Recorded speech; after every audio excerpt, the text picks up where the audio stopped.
Simone Philpotts.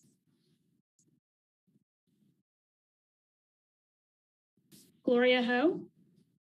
Yes, present. Amanda Holman. Yes. Leslie Footman. Jamie Bailey. Yes. Dr. Danya Woods. Danielle, yes. Stephanie Ingram. Abstain, please. Krista Davis. Yes. Eric Anderson. Jermaine Solomon. Yes. Dr. Papakai. Dr. Rouser. Yes. Jennifer Cucci. Yes. Monique Martin. Yes. Dr. Taja McCove. Taja, yes. Dr. Michael Hart. And Charito Kovaci Mateko. Abstain, please. Okay. I believe we have enough yes votes and the minutes are accepted. Thank you. Just so we can go over some of the updates in regards to the subcommittee. Tonight will be the first of the last two meetings for the subcommittee due to some organization and administration shortages that we are experiencing on the back end.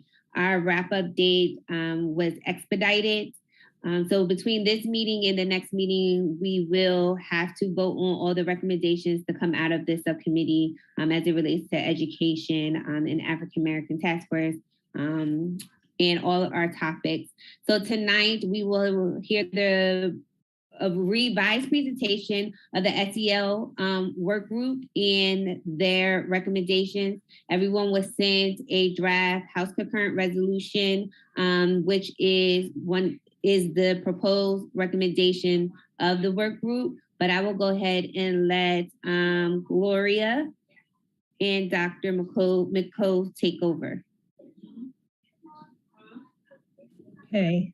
Good evening, everyone. Thank you. Let me see if I can pull this up really quick.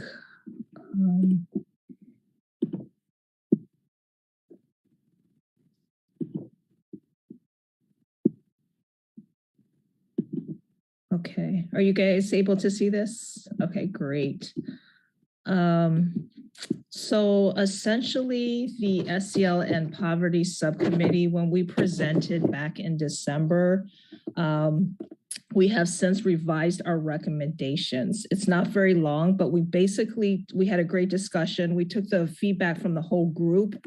And then Dr. McCove and I, we do as educators do, we went back to the drawing board, we researched it, we talked to the experts, and we brought the information back from what we learned. So in this first slide that I'm gonna go over just very quickly what we came back with. So on January 5th, the subcommittee met with Dr. Terry Lawler from the Department of Education with the Office of Equity and Innovation, and we discussed current SEL efforts in the state of Delaware.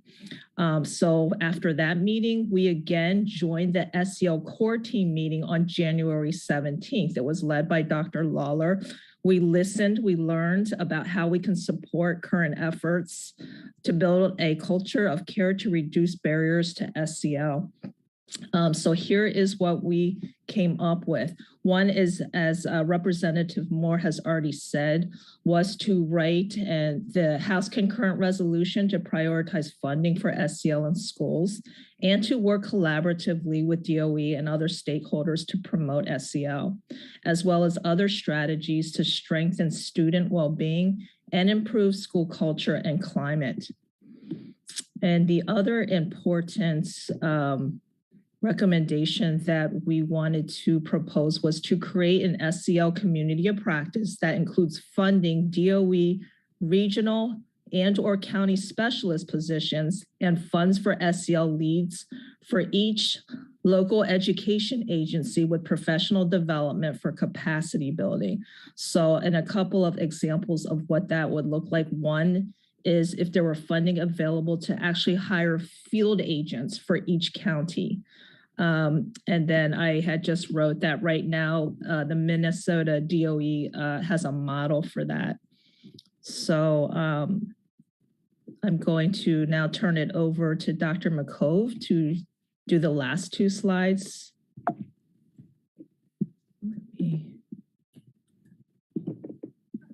Do you mind going to the next slide? I apologize. I'm in the car. I had to take my daughter to. No, you're fine. I just had to figure out how to do it. Okay. Can you guys? Okay. All right. So like Gloria said, we did more work and tried to make more specific funding recommendations based on, I learned more about funding, and I got a lot of these recommendations from a site, Modernizing Delaware's School Funding System, Education Equity in Delaware, School Funding 101. So we incorporated providing additional and sustainable funding and or resources and the funding formula to support English learners and students from low-income families. Update student counts at least twice yearly instead of just on September 30th. We know there's a lot of movement between districts. Incentivize highly qualified teachers to teach students with high needs. And we know that usually teachers, as they get seniority, they get the classes that they want, but they have the experience to really address the students who need them most. So to provide extra incentives for those students, for those teachers to stay where or to go where they are most useful. Equalize the number of school social workers and counselors in Delaware, regardless of poverty level, because we know that students have social emotional needs no matter how much or how little money they have. Equalize teacher salaries across the state. Provide additional and sustainable funding to districts that serve students with greater needs. You can go to the next slide, please. Implement school-based funding, and there's a citation there, eliminate resource-based funding. So the funding should be based on what the students need, and flexibility would be useful, but that should come with transparency. Often there's a lack of transparency in school districts, and I have learned that the transparency is often mandated, but it sometimes isn't followed. So that's why I have at the bottom, implement with fidelity, Senate Bill 172, the transparency bill.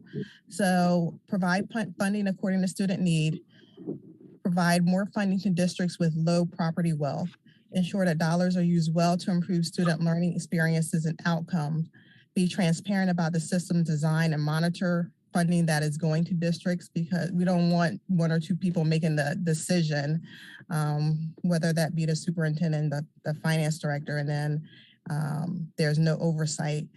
Be transparent about I said that, share clear and transparent data on the amount of funding that schools actually receive. And that should trickle down to the teachers, the staff. Everyone should know what's going on, not just the powers that be.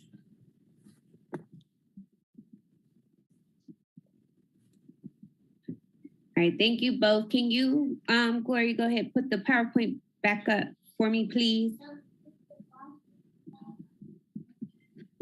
So before I open this up to discussion, I wanted to go over some of the funding recommendations that you all noted, because I know that some of the points that was made, there are some bills in the pipeline in the legislature. So the 2 yearly count outside of the student count, outside of September 30th, that is coming. It's already been filed and is waiting the legislative process. Teacher salaries across the state, it is currently being addressed. I just actually had a phone call in regards to that. Social workers, we just passed a social worker legislation, and we're actually about to revisit another piece of the legislation in regards to counselors as well for that point. are these points that you would like to add into the resolution, or these are just standalone recommendations? So I'm unsure until you just said now what's actually being implemented or what's in the works, but I kind of defer to your expertise. Do you think they should be in a resolution or standalone? I don't know which would be most effective. So we can yield that to the subgroup to do. I'm okay with either one. I would just say whatever one we do, just take off what's already being done, so it's not repetitive. Right. Provide additional sustainable funding. Okay. Sustainable funding is the key word for that one. Can you go to the next slide, please?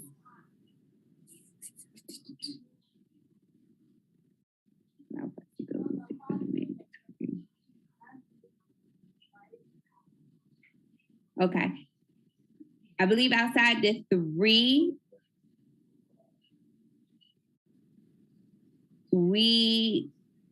okay, I see Stephanie Ingram has her hand up. You go ahead, Stephanie. Thank you. I would suggest that we leave these fundings, these recommendations separate, but I would also suggest that we leave the ones that you say are being addressed on the slide and add perhaps in parentheses, just as an example, I'll take this one, allow district flexibility, blah, blah, blah, blah, blah, in parentheses, as addressed by House Bill, blah, blah, Senate Bill, yada, yada, yada. So they don't get forgotten. So we know that they're being addressed. And so they stay as recommendations from this committee. Thank you. Okay. Does the committee agree with Stephanie's recommendation?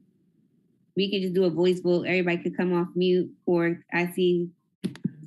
Absolutely. This will add to it, and they will know that this committee is thinking about it, and that, you know, it will strengthen the case. Okay, I agree. So what will happen in the final reporting? Alex, make note to the items that was already being addressed in bills, legislation that already has been passed, to make sure that we highlight them and put in the final recommendations that will be submitted to the task force to be voted on by the general committee, is to make sure that we note the bill number on those recommendations. Okay. All right. With that being said, did everyone get a chance to look at the House concurrent resolution recommendation for SEL? I'll now open the floor for discussion on that one and on the current funding recommendations, as well as they will be standalone recommendations that will be part of the final recommendations of our subgroup. Representative Moore, are we allowed to add anything to that? I just wanted to share one thing, and I didn't know about this until recently, but one of the other pieces of information that came out of the SEL the committee when we were discussing it with them was that so when we talk about looking at other states as models, it was very interesting for us in terms of SEL. There wasn't a lot of models because frankly, Delaware is so ahead of SEL in a lot of places. But one thing that was interesting that was noted in that discussion was that Arizona uses a beverage tax or lottery tax method for funding SEL. They have a $3 billion revenue stream every 3 years. Over the last few years at DOE, it sounds like they spent $100,000 annually for SEL. That's less than $10 per educator. So it was just something, just some information to share. Not that we have to act on it, but it was just something to share. So is that a recommend, you want to add that in as a funding recommendation? I mean, yeah, I think that would be great. Again, like Tasia, I don't know what the parameters are, but yes, if that's a possibility, sure. I would say, can you go ahead and edit your slide and put that on there? So because these funding recommendations are going to be standalone, we have to go ahead and vote on each one so we can adopt it as a recommendation from the subcommittee. Okay.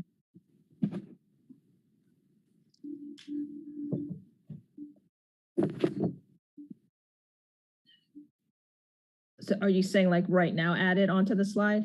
Yes, so we could go ahead and vote on it. Okay, Thank you.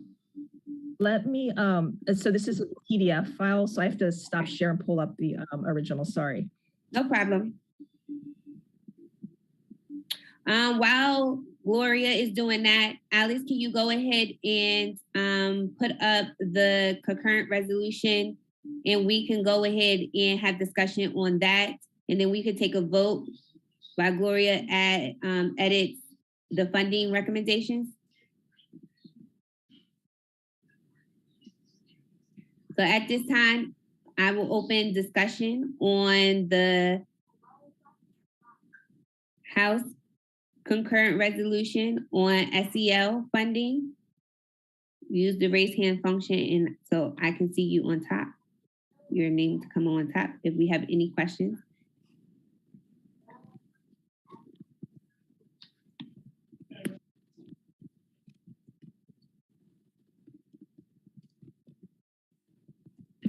Assuming that there's no hand raise, I'm going to say everyone agrees, and with this,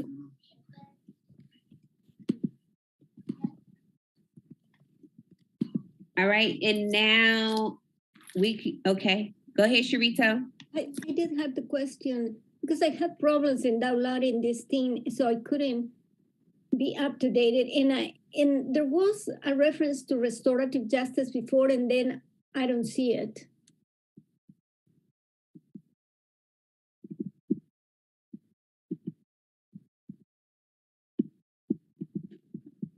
And is it the time to add it in an appropriate place, or is it too late to add these things?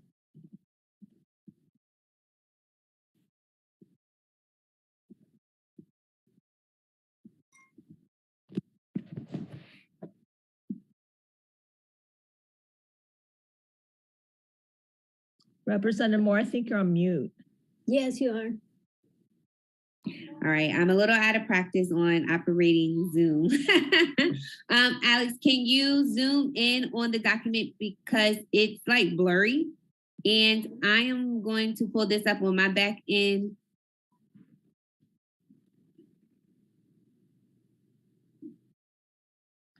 All right, there we go. Yeah. Mm-hmm.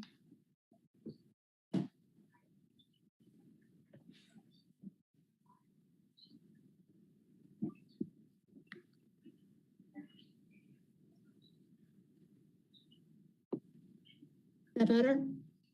Yes, thank you. Can you scroll down, please?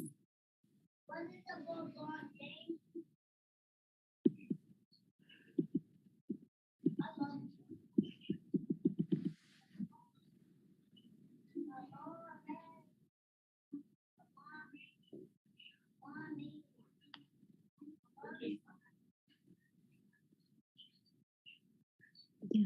We can add as a let it. It was already, but then I don't see the word anywhere, and I think it's important because it goes connected with self. Restorative justice is always connected with self because in restorative justice is one part of the how of how self can be implemented, and I think it will be important to put something of this wording: foster restorative justice, only foster, no implement, but foster, because restorative justice is not something that you can just implement. There has to be people that believe in it and start from the ground up.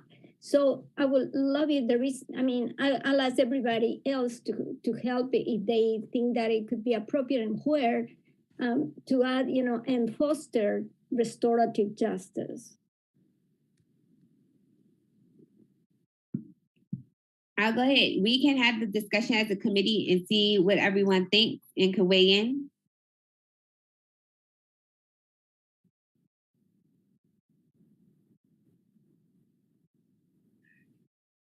All right, Kyrie?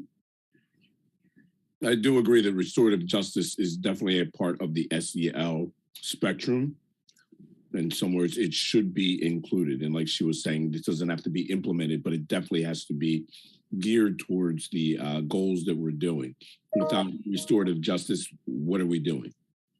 This is all just for say, unless you do have justice within the movement that you're trying to implement. If you're really trying to be inclusive, if you're really trying to be equitable, restorative justice is very important in the conversation as a leading part of the conversation.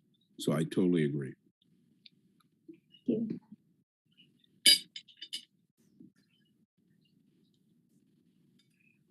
Any recommendations on where to include that language at?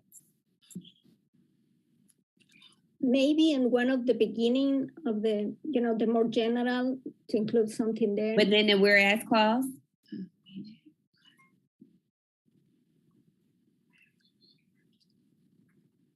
We can go ahead and make it a whereas clause. No, in this part now, therefore, well, no. All right, go scroll down. All right, so it would be let it be resolved.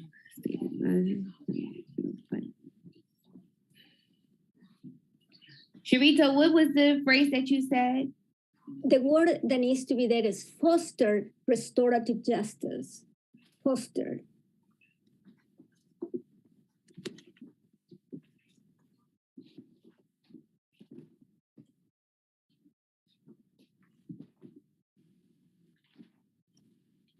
Is everyone okay with adding that language in this resolution?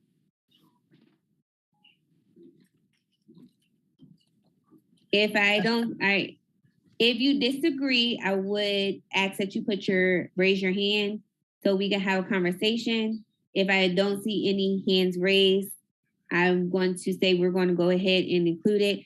Alex, do you have the document of this to update this?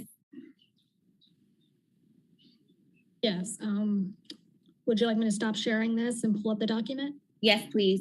Okay. I see no hands raised, so we're going to go ahead and add in foster restorative justice, and I'll let you know where to include that at.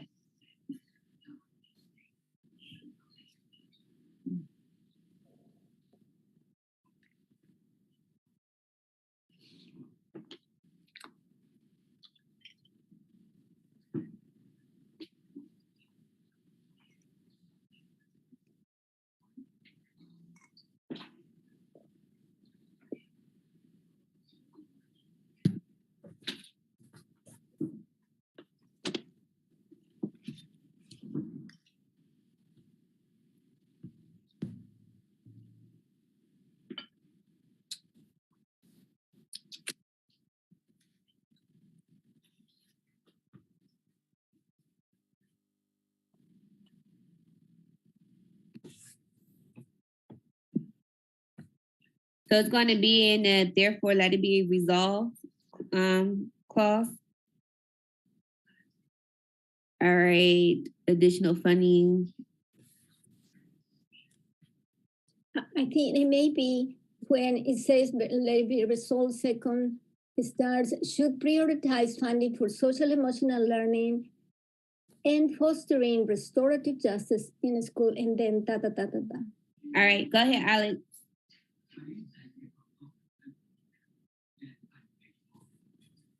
Right there at the first comma. Third line. After charter school. Before in school districts, before that. All right, let it, okay. Emotional learning in. And. Emotional learning and fostering restorative justice. Mm-hmm. Restorative justice with capital letters. I mean, only the beginning, of course. Restorative are, yeah. Yes. Thank you. All right.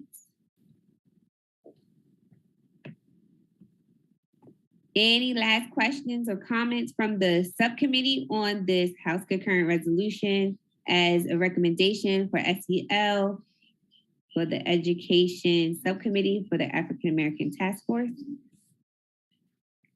All right, with that being said, okay, go ahead, Amanda. I just need a clarification. For are we saying restorative justice or like restorative practices? Restorative justice, because restorative justice is the philosophy of just relationships among people, and especially in a school, with administrators, with teachers, and students, all together changing the paradigm. So that's why, so it's not the practices, it has to be with the philosophy. And restorative justice is what it captures the philosophy of how to live in just relationships in a peaceful way with community. That's what restorative justice is all about. Can I add? It's also it's designed to repair harm done to not just the individual, but the communities that they come from, that as educators we serve. And what you're doing is you're integrating a problem-solving approach. So it's community, it's the individual child or family that you're dealing with, and also staff. So it's not just the thing of restorative practices, being in mindfulness and all that. That's great for the individual, but the justice comes from dealing with the community and the individual and allowing them to be all stakeholders in correcting the harm that has been done. Yeah. So you can't forget why we're here, because if it wasn't for what has happened, is why we're here now, trying to correct what's been done. So there is restorative justice practices, not just restorative practices. Yeah. Right, but in my opinion, I would get away from the practice, because that comes from a school that kind of come from the mediation type of thing, which is, it's a part of it, but it's not the why. I think restorative justice is the one that will encompass the majority, the philosophy in itself that you are mentioning. It's community. And I'm glad that you mentioned includes the families of these children. So it's the whole community in and out the school on a daily basis. But in my opinion, in my humble opinion, I think restorative justice captures that without taking a piece of it, but it includes the different processes that are used. Is that all right with you? Thank you, Sharita. Go ahead, Jenny. Thank you. So I was just pulling up, could we go back to the top of this document? I just pulled up mine so I could make sure. I wanted to double check something. At the top of this document, we offer a definition, right? Social emotional learning is a process through which, and as I'm listening to this conversation, I wonder if additional definition is required, because if there's nuanced conversation happening in this small group, there's going to be intensive conversation happening in a larger group, trying to understand what we mean. So it makes perfect sense, because we're on the same track. I was going to note that for final reporting, we were going to include the definition and specify in an appendix of the difference between restorative justice and restorative practice. So that could be a footnote that everyone understands the difference. But if the subcommittee wants to add that in the whereas and claim it in, we can also add that as well. But I did make a note for the final reporting that we were going to make sure we specify what the difference were in the appendices. Is that okay? Would that suffice? Or do we want it actually in there? I'm going to ask a question that I really don't know the answer to. Sure. Does one carry more weight than the other? Like, is the statement, you know what I mean? Like, I don't think when we present this on the floor that someone's going to ask what's the difference in committee. But there's no harm in adding another whereas clause and defining it. It's just a matter of just typing it on the document.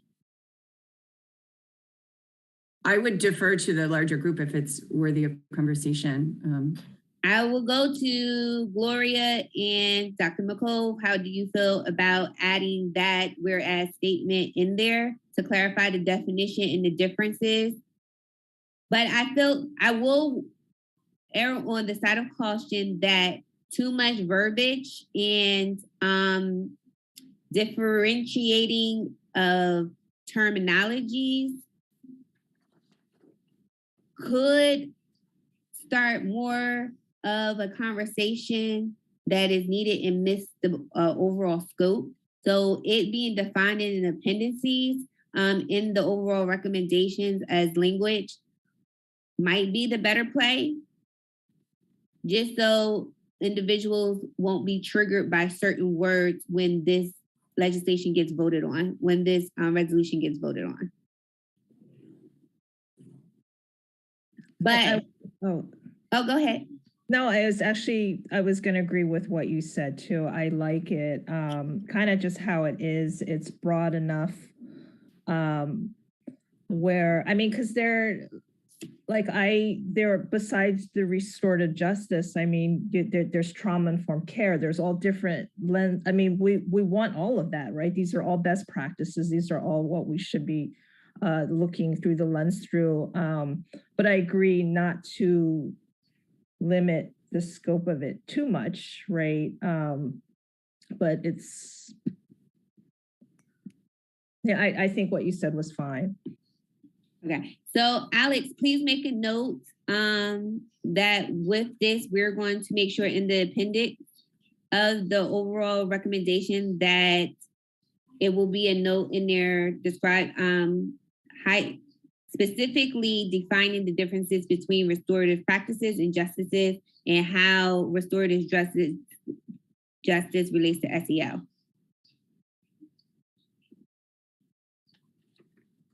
It will do. All right, thank you.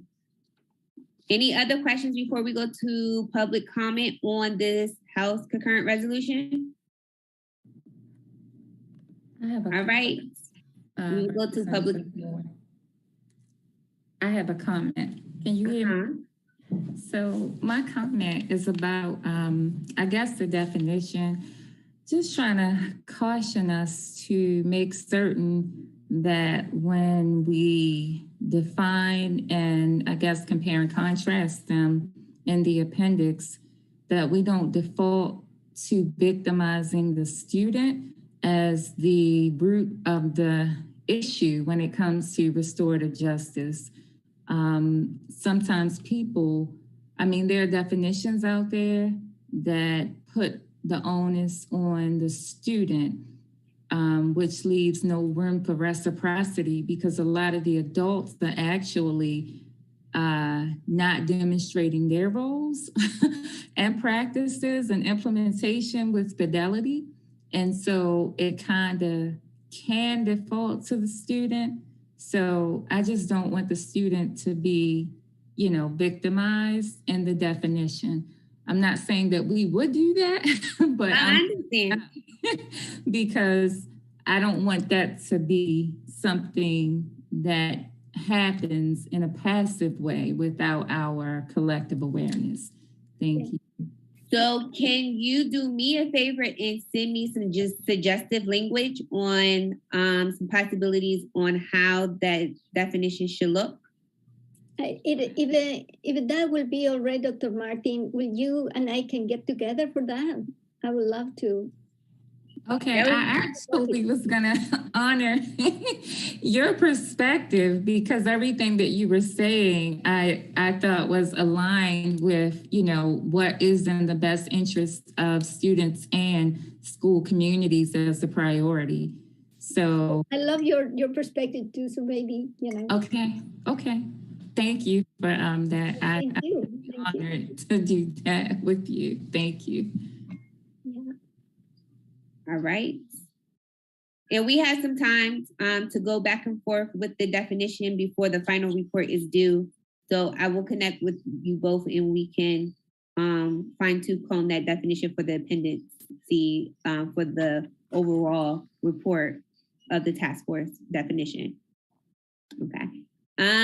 All right. If there be no more questions, comments, concerns from the subgroup, from the subcommittee, we go ahead and we'll take public comment on this House concurrent resolution.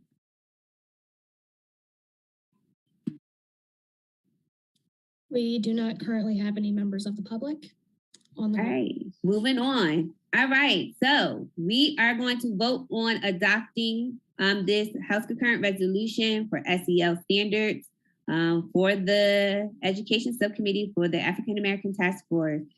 Alex, I'm so sorry, Representative Moore. Besides this concurrent resolution, what about the other recommendation on the slide about the field agents for each county? So we had also made a second recommendation that included funding a DOE position and funds for SEL leads for each local education agency. I thought we included that in here because that was one of the bullet points that we had talked about. Is it not in here? It's in the slide. But it's not in the resolution? I don't think so. Go down to the therefore.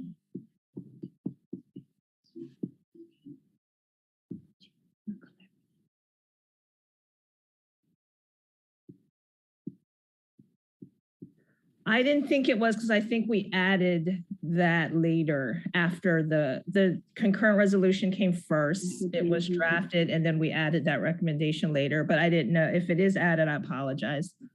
It does not. I think it was added later. We got a recommendation when we spoke to a staff member at DOE. I think we got that, Gloria, later. So it may not be in this resolution. All right, Alex, put that one in the further resolve clause of it.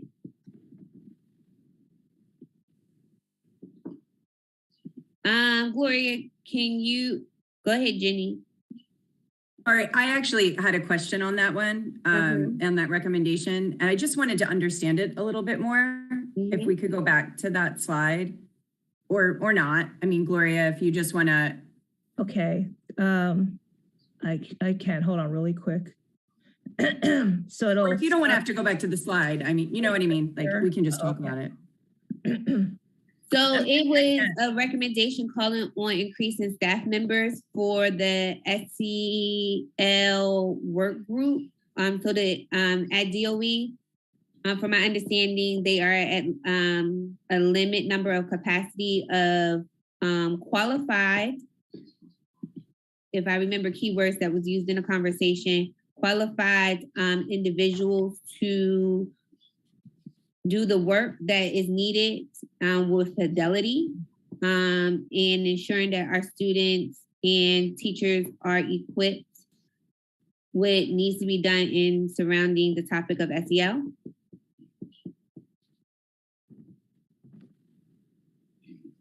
Taja, Yes.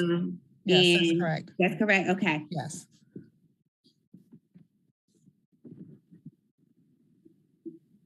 So I just want to make sure. So the funding is the recommendation is the funding is coming from this position will be funded by the Department of Ed. This isn't an LEA responsibility, correct? Correct. Can I ask a follow-up question? Like, because I just don't know how these need to be. So, you know, does again, like stop me because I don't want to, but I'm just trying to really understand to make sure that we're covering all the bases. But when you make a recommendation like this, after this, is there an opportunity to discuss like how that process works, right? Like who gets to, if it's a DOE funded, does the LEA hire or does the DOE hire? Like it will be, it's within the Department of Education to create more positions in the SEL. I believe y'all call it work groups, right? And like departments is a work group. So I don't know what the specific work group for SEL is called, but within SEL to create more positions to continue the work and furthermore develop these initiatives surrounding and regarding SEL for the state of Delaware. So, Monique, please unmute and correct me if I'm wrong. SEL, y'all met with Dr. Terry Lawler, and so she is housed in the Office of Equity and Innovation, right? So there's not an SEL work group. SEL is under the umbrella of Equity and Innovation. Does that make sense? It's under the umbrella of Equity and Innovation. However, it overlaps with other work groups because we have exceptional children. And we think about multi-tiered systems and supports. You think about tier 1, tier 2, tier 3. And so prior to tier 3, hopefully tier 1, the universal supports, which are inclusive of SEL, and it's social, emotional, and academic learning. And that exceptional children supports with special education. And so it overlaps into that work group as well for behavioral prerequisite supports before special education on a continuum. And then we also have other work groups, for instance, curriculum, because there are things that need to be instructionally taught. When we think about academics, we also teach behaviors. It's not just, a given that a student would come to school and understand what the appropriate behaviors are. So they have to be explicitly taught. So it kind of overlaps into about 2 to 3 work groups at least.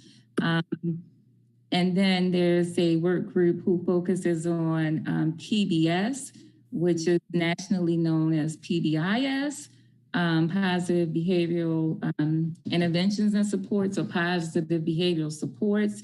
That's also seen as a form of social emotional learning. And that is another work group at the department. So there is no definitive answer. It is interwoven. But Dr. Lawler, I consider her, she's on, we're on the same, in the same office. I consider her an expert, but I also know that she has to meet with those other work groups in order to support the SEL and trauma-informed and trauma-responsive work and restorative justice work throughout the state. And she's very tired. So it's more than our work group. That was what I was trying to clarify, Monique, when I was thinking about where this might be housed, right? That's what I really wanted. Thank you for the clarification. So we won't specifically say hire 2 positions. We won't say that. We will leave that up to DOE, but we will encourage more positions to be open to support the work of Dr. Lawler and what she is doing to make sure that the efforts of SEL is expanded due to everything that Monique just stated, because this is not a one woman's job, even though she is the Delaware champion behind this initiative. So we want to make sure that she is supported so that way every student, every child, no one is missed, and everyone has the opportunity to develop these skills that are needed. And our subcommittee highly backs this recommendation, just being part of those subcommittees and listening into that SEL core team. And she has a whole team that backs her on this best practice. And our committee highly recommends that. Yeah, no, I think I'm super interested in it, Gloria. I just wanted clarity for the exact reasons that Monique just offered, because I'm aware of the workloads and the fatigue, right? And so the idea that this is foundational in all spaces is something that I think that is important to acknowledge, and that's what Monique did for us. So no, I'm not pushing. I just really needed us to understand that point. Okay, so Alex, go ahead and to the resolution document, and we're going to put that in the last clause with DOE.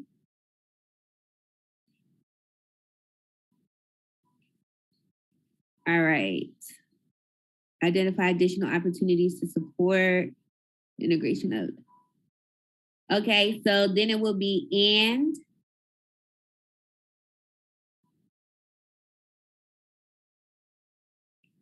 All right, Gloria, you're up. The specific language, and we can work through it. Okay, sorry, let me, there's so many. You're all right.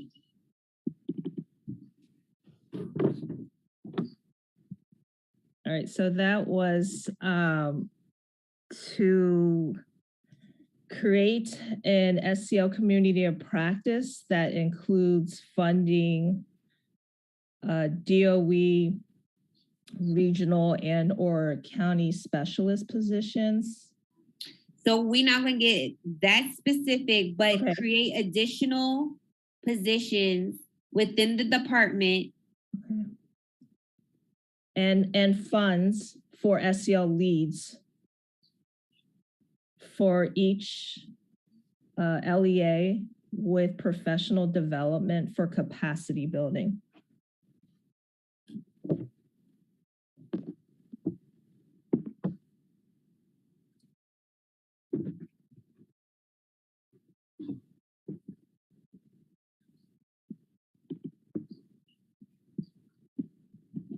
Capacity building? Yes. I would like to jump in just one more time. Go ahead, Monique. The only thing that I will say is that the additional positions, if there is language that we can use to try to safeguard their roles, that would be great, because many of them at the school level are being directed to do other things. And it's really difficult for them to be in a power structure where you have to listen to your supervisor.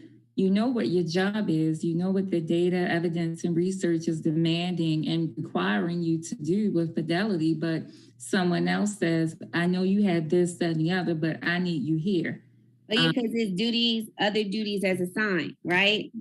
Yes, but the criteria for that should be, if needed or under extenuating circumstances or something like that. It should never be just because. And I think that some people, when implementing instructional leadership, don't understand that all roles actually need to be safeguarded.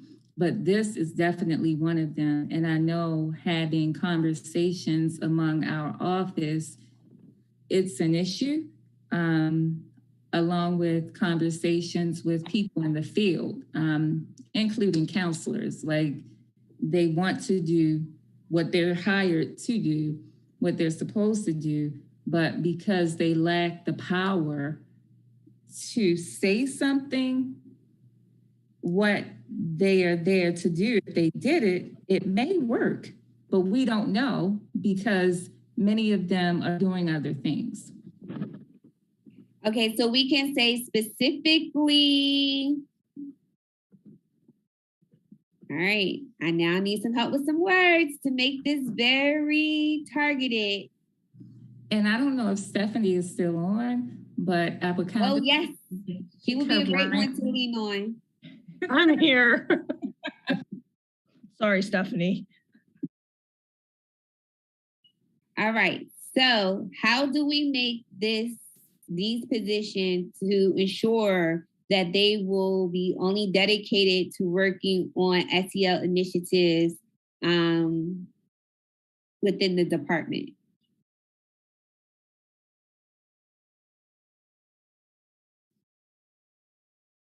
I kind of want the word specifically, but then it needs to be specific to what. And I know it's not only just the items addressed within this resolution, as other things are being worked on as well.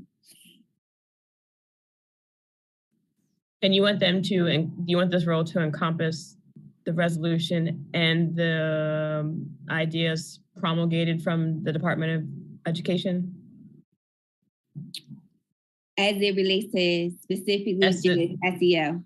Right. Okay. I would just say it that way.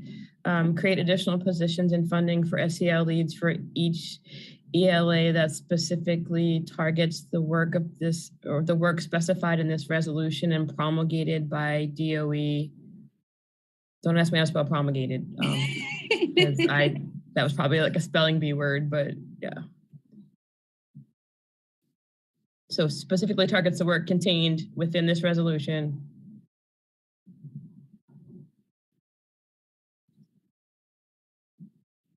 And promulgated, we'll put a spelling parentheses there, by DOE.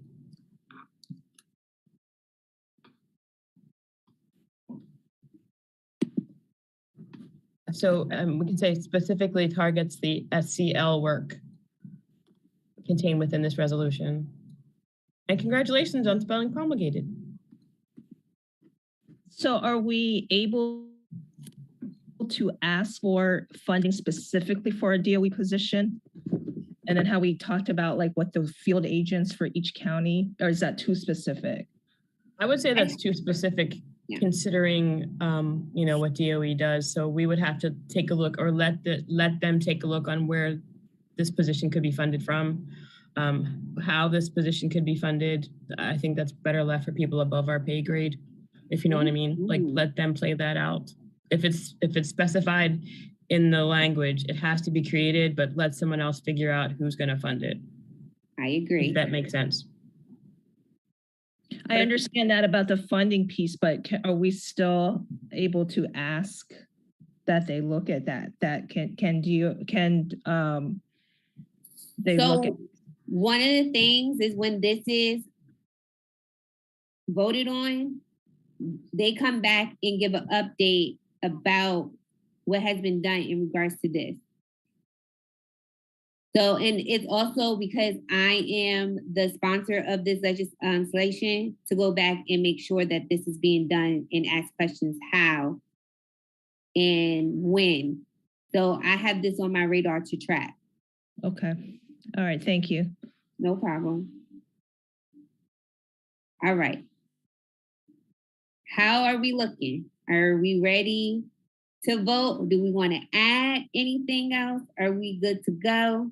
Maybe I'm just a little excited to actually vote for this because this was a work in progress and we have gotten here. We're almost in the home run of things.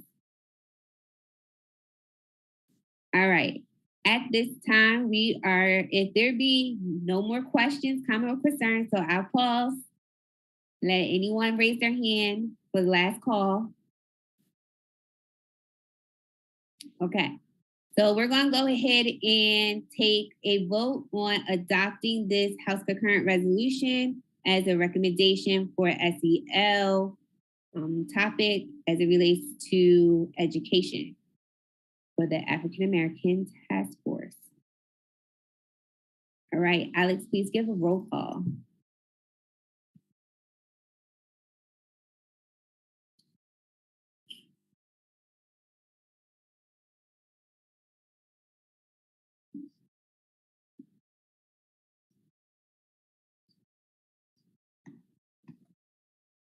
Representative Moore, Yes.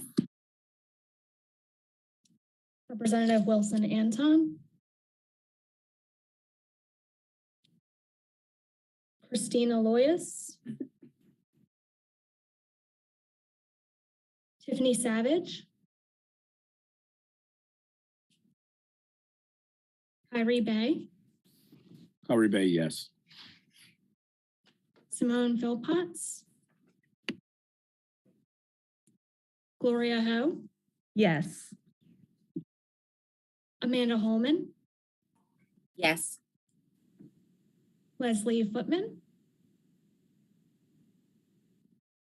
Jamie Bailey, Yes. I'm sorry, I don't want to butcher your name again. Dr. Danielle Woods,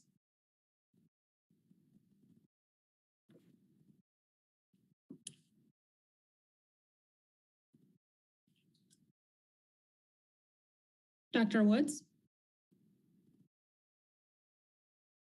Stephanie Ingram, Yes. Krista Davis, Yes. Eric Anderson, Jermaine Solomon, Yes. Dr. Pepakai, Dr. Shelley Rouser, Yes. Ginny Fercucci, Yes. Monique Martin, Yes. Dr. Tasia McCove, Yes. Dr. Michael Harp, Charito Kavachi Mateko. Yes. Okay, we have enough votes and the recommendations are accepted. All right, moving on to the funding portions of the recommendations for SEL. I'll open up the conversation for discussion. I would go ahead and we can have discussion on all of them.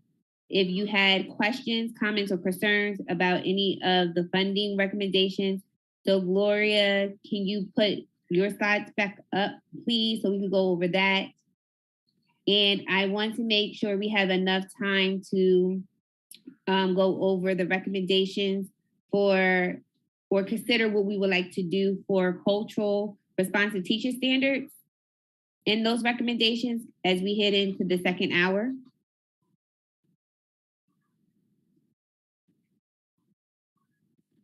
I'm sorry, give me one quick second again. No problem.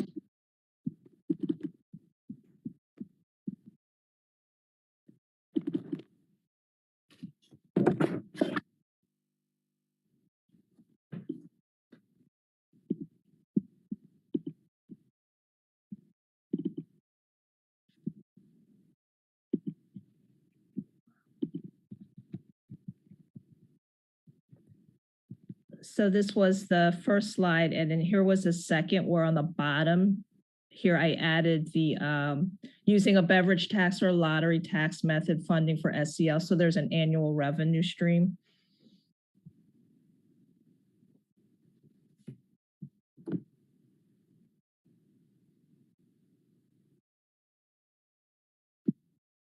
There were 2 pages of funding recommendations, correct?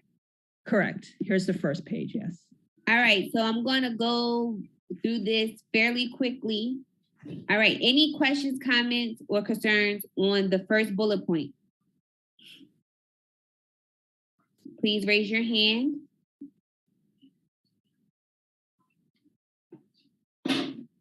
With no hands being raised, I'm going to say that one is okay. Any questions, comments, or concerns on the second bullet point? And this one, I am a co-prime on this bill, so I can testify that this bill is currently in the within the legislative process, and the bill number will be highlighted upon passing the General Assembly, that would be the note.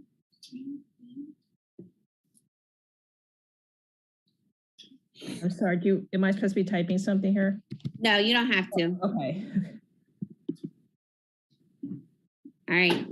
Being no hands raised, is there any questions, comments, or concerns about the third bullet point?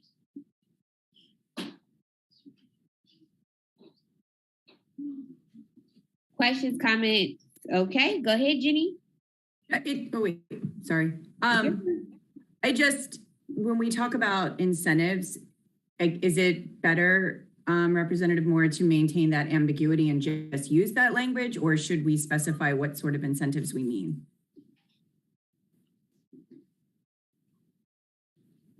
Like, how are you incentivizing them? What was when you all wrote these recommendations, what are you thinking of as incentives for highly qualified teachers to teach students with high needs? Did you have ideas in mind when you wrote that?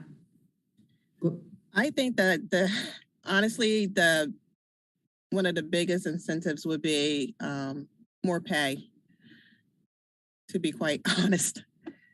So I was thinking of that, but I know there are other ways to incentivize, but that's the one that came readily to mind.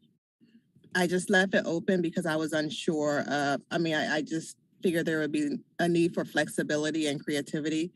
So I just said, I just included that language, incentivize. So could it say including, something regarding pay, but not limited to? Because when you say incentivize, the interpretation the department may not necessarily be what you're thinking.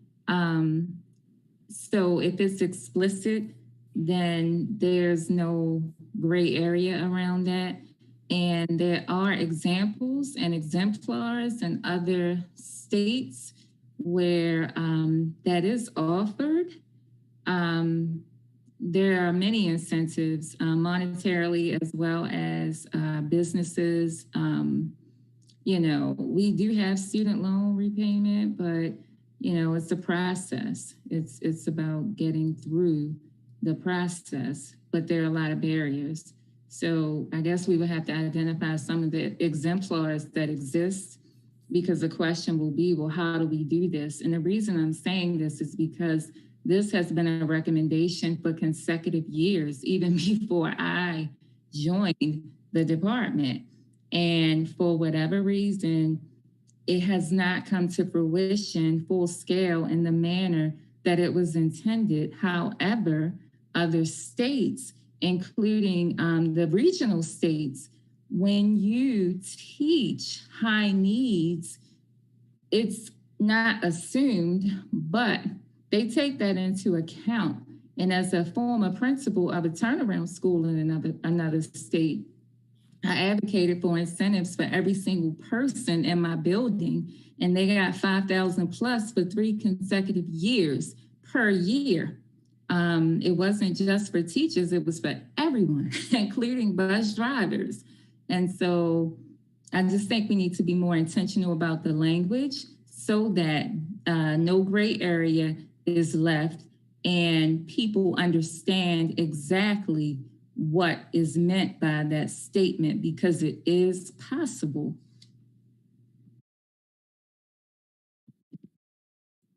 That makes a lot of sense. Stephanie?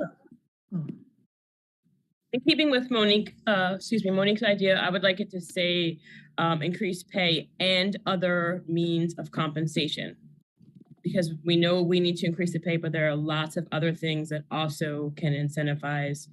She did mention, debt relief and other things, but increased pay has got to be stated specifically, and other means of compensation. Thank you.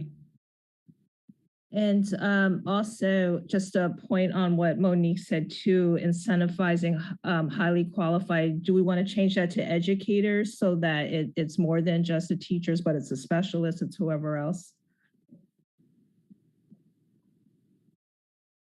Is that okay?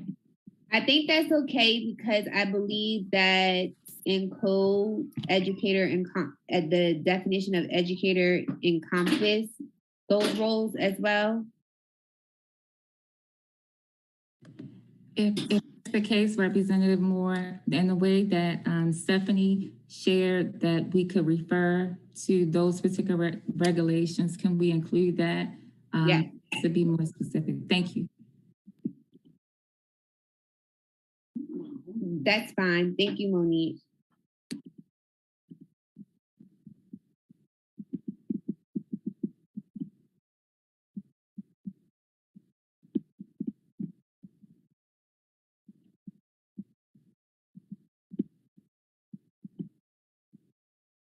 All right, did we get it?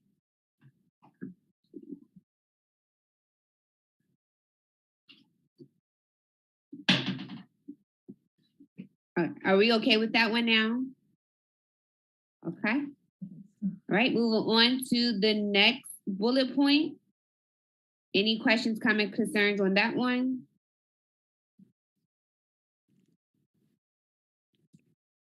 There is a social work bill that was passed the first leg of the General Assembly, and there is another piece of legislation coming in the pipeline. But this one specifically, increasing the numbers of social workers within school and giving priority to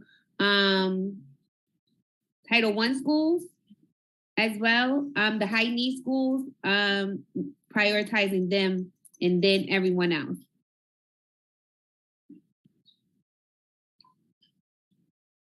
I'm definitely okay with the next bullet point. Go ahead, Amanda, your hand is up. I'm sorry, I just wanted clarification on what you were saying.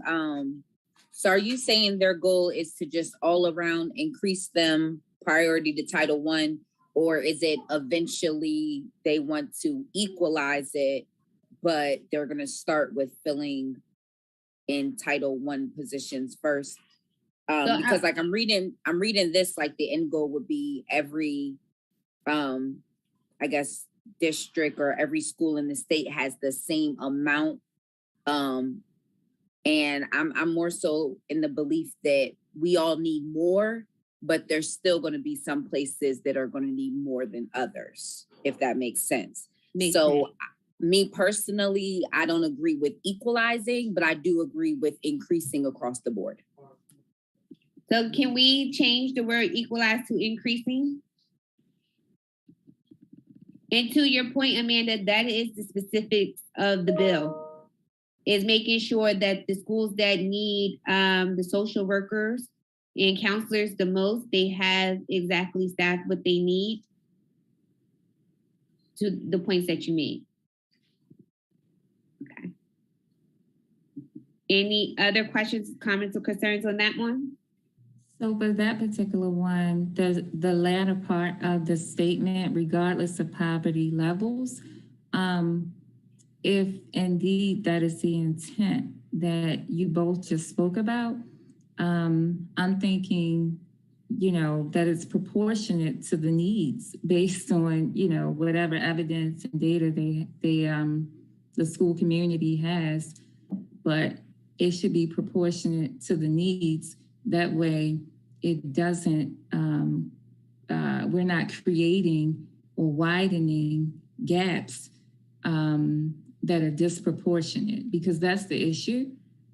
And equal is not a goal. It is the goal, but in education, equity, we have to move through the processes, and this is one of them. So let's take out regardless of poverty levels and just keep it general, increasing the number of social workers and counselors in Delaware schools. Do we add proportionally? Add that, Yeah. that word Okay. that Monique mentioned. I think that's pretty good. Yeah.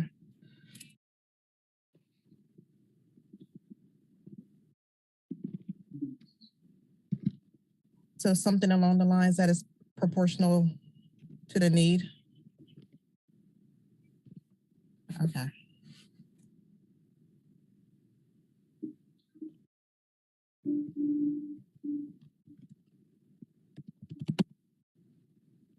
Still take out regardless of poverty level, right? Yes. Yes.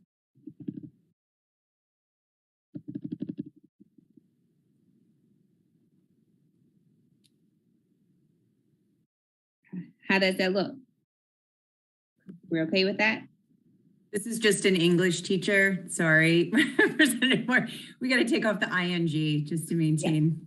Just increase the number. Yeah. Wasn't it driving everybody crazy? Like, I was like, no, I'm sorry. That parallelism, right?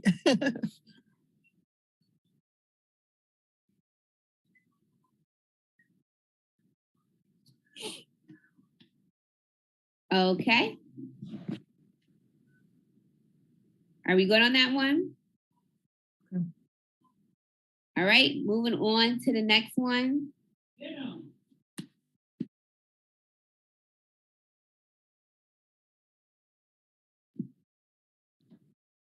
Any questions, comments, concerns on that one? All right. Real quick, sorry, this is just clarity. I'm so sorry. I see your face. You're fine. This is why we're here. I guess I just, in thinking about the incentivizing, I just want to make sure that like that doesn't negate bullet 3, right? You know what I mean? Like if we're going to offer, like Monique was talking about, if we're going to offer incentives, that's separate from salary, correct? Yes. Okay. In my opinion, it would be, I would defer to take out the word equalize, because then it's the question of the means of what does it mean to equalize.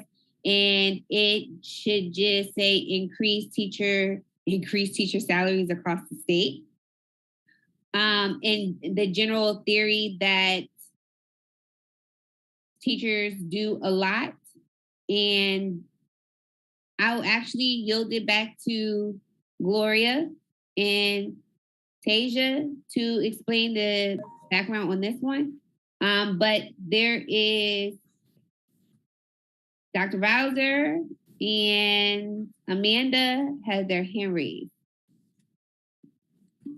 My apologies if this was talked about earlier. I had another meeting I had to step into for a few minutes. But when we talk about equalizing teacher salaries across the state, was the intention here then that because local salary, state salaries are one piece, are we talking about now picking up where local salaries leave off and making sure that those are equal and locality is not an issue, so that every teacher, regardless of their district, is paid the same, that the state would compensate for those differentials? Is that what the proposal is?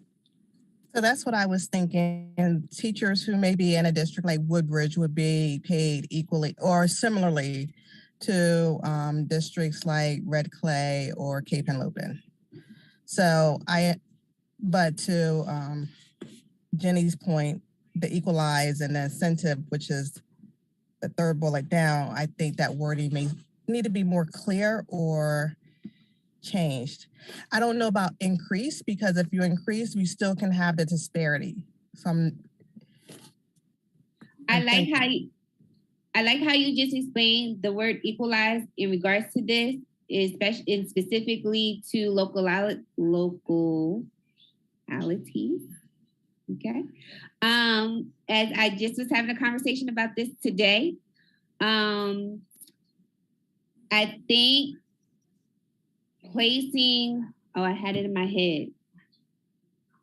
All right, we'll go ahead and let Amanda go. I lost my train of thought and I'll come back to it. I was actually initially going to point out the same thing. I do think, I guess in my thought process, the goal would be for the state to make up the difference in whatever locally they, can't offer. Especially because my little observation, I'm starting to notice more people are trying to head up north because they pay more. And for a lot of people, it's not that far of a commute to make $5,000 to $7,000 more.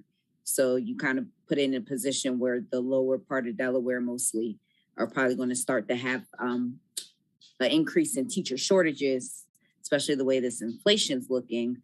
And then, so aside from that, maybe what we might want to say to kind of just be clear, the incentivizing for the high needs area, maybe we use the term stipend, because then the stipend is additional to your salary. It's not included in your salary, so there won't be that confusion maybe.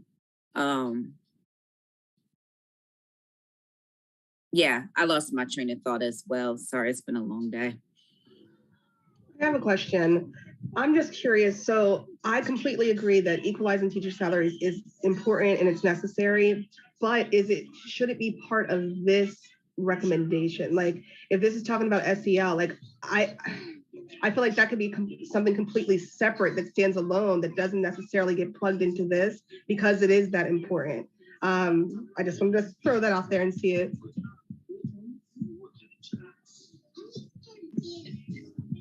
What we can do is make a note to isolate this one and vote to adopt it just as a general recommendation for the subcommittee.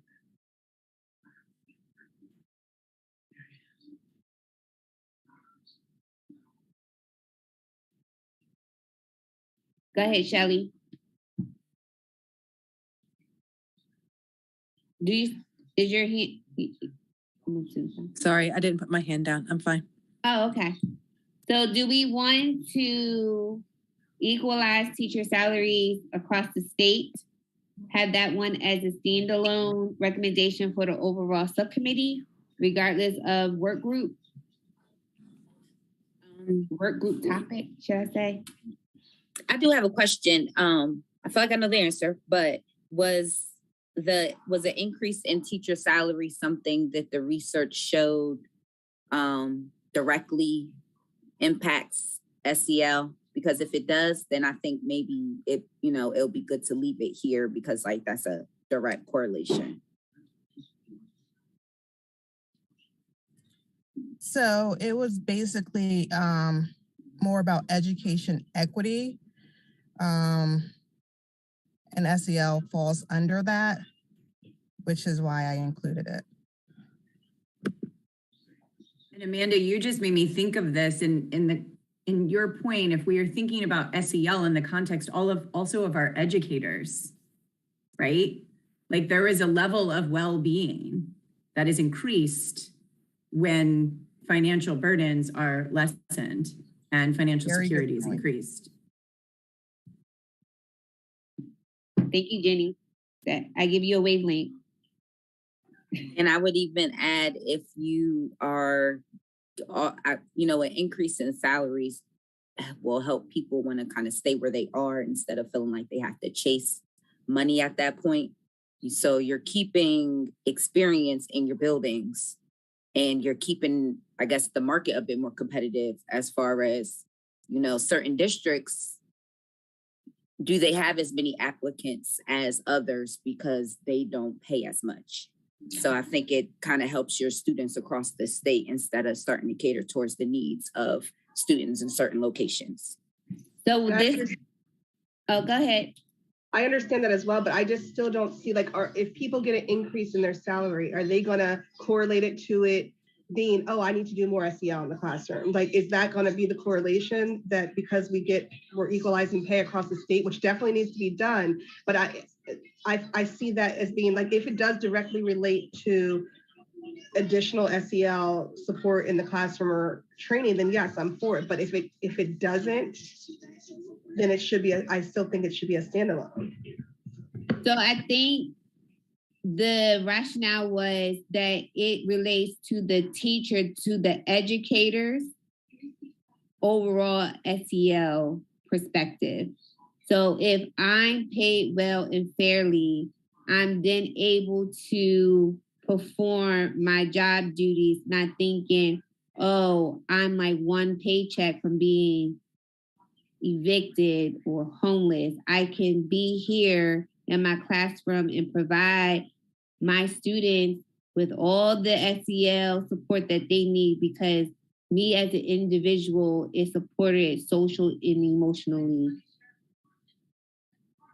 as it relates to being financially stable, as that is a mental drain that is, according to national data right now, is why the teachers are leaving the workforce every day. I understand that too, but couldn't that also relate to any of the topics that were presented to us? Couldn't that literally go with every single one of them?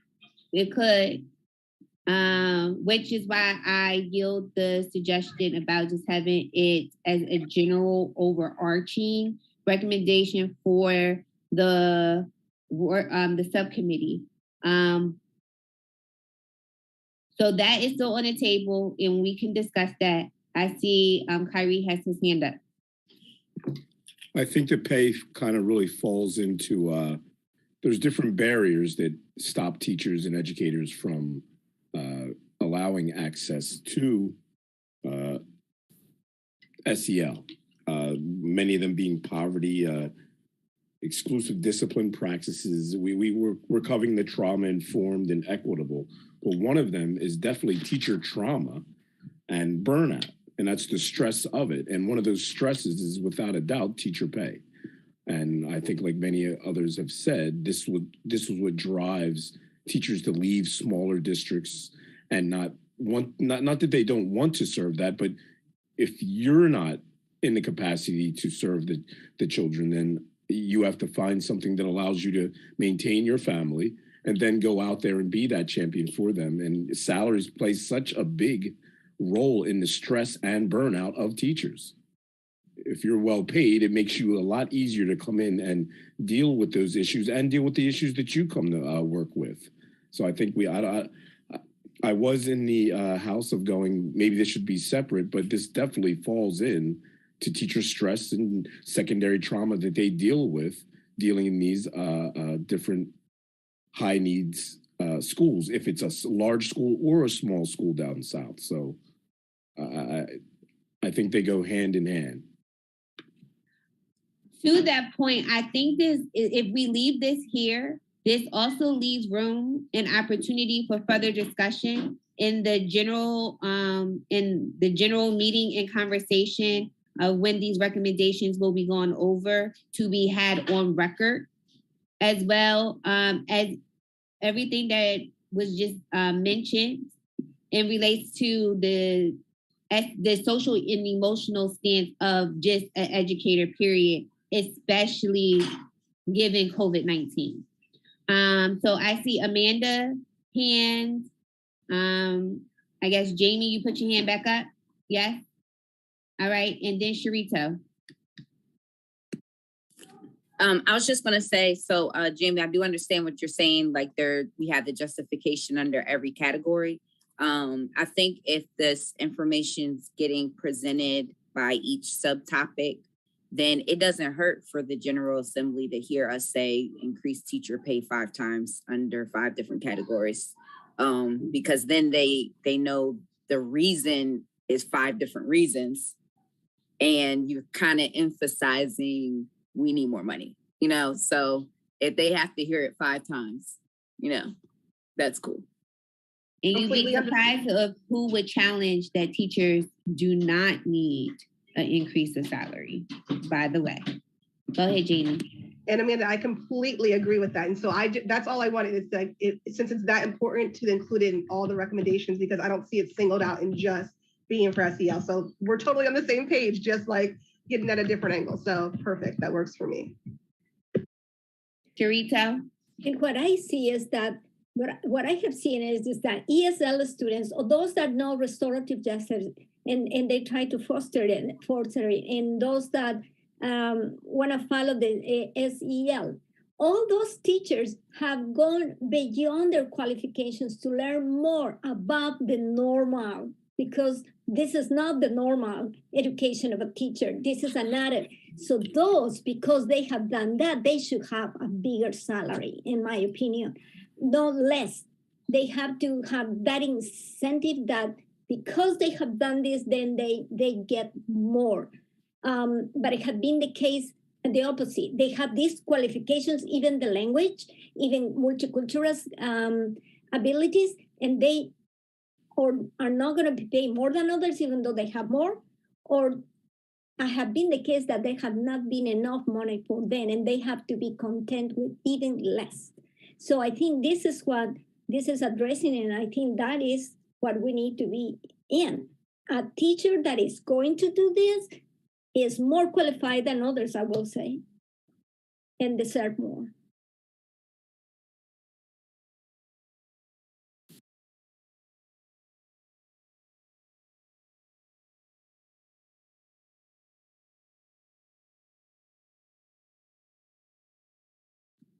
Okay, so do we want to keep this here with this language? Are we okay with this one? Do we want to add? I heard the recommendation that we're going to add this statement to all of the work topic so everyone can understand why we continuously call for the increase of salaries, especially relating to a lot of things as this encompass in these roles. Just a clarification, we're changing this to increase teacher salaries across the state, not equalize. So I think it should be increased in, if we want to keep equalize, we need to put localities, local in there, because that is the part that needs to be equalized, because to the points that was made, a lot of, you said, Amanda, you said or the state make up the differences. My Yes. concern with the word increase was I didn't want it just to be a blanket increase for all teachers, and then that discrepancy still exists between the districts that have high poverty and low tax base and those districts that have more wealth. So increase, I think it needs to be a more firm word. I think we might need two. One to say increase salaries like across the board, and then the other one for the state. And I don't know the wording, but one that would increase salaries for everybody, and then the other one is where the state would make up the difference for the localities.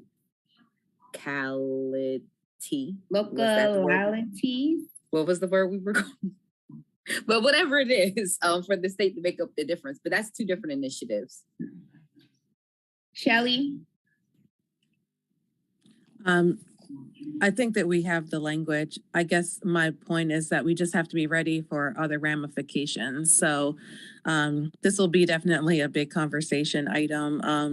I mean, essentially what this is saying either is that we are going to increase every district's salary to the highest district in the state salary, which I believe is Brandywine, or we are actually advocating that some districts are lower and other districts go up when we talk about equalizing. So it'll definitely be a good interesting conversation point, but I mean, that's what we're talking about here. So let's be ready for our justification or our rationale around what that will look like. It's either raising everybody to the highest district, or it's a decrease up north and increase up down south to bring to some kind of medium. And I just wanted to make that point. I mean, unless somebody else is seeing it differently, that's what equalizing is going to mean. I think that was a point that we had yet to discuss, that equalize could mean also a decrease. Gloria? No, I just didn't. I didn't know. I thought that in Delaware, and maybe Stephanie might know or somebody else, like when they merge districts or combine districts, whatever, don't they always go up? Like if the whatever the lower district had the lower pay, they all move up. Like I thought that was, I could be. That was past practice in Newcastle County. Okay. Yeah, so I don't know what you want to say here. Okay.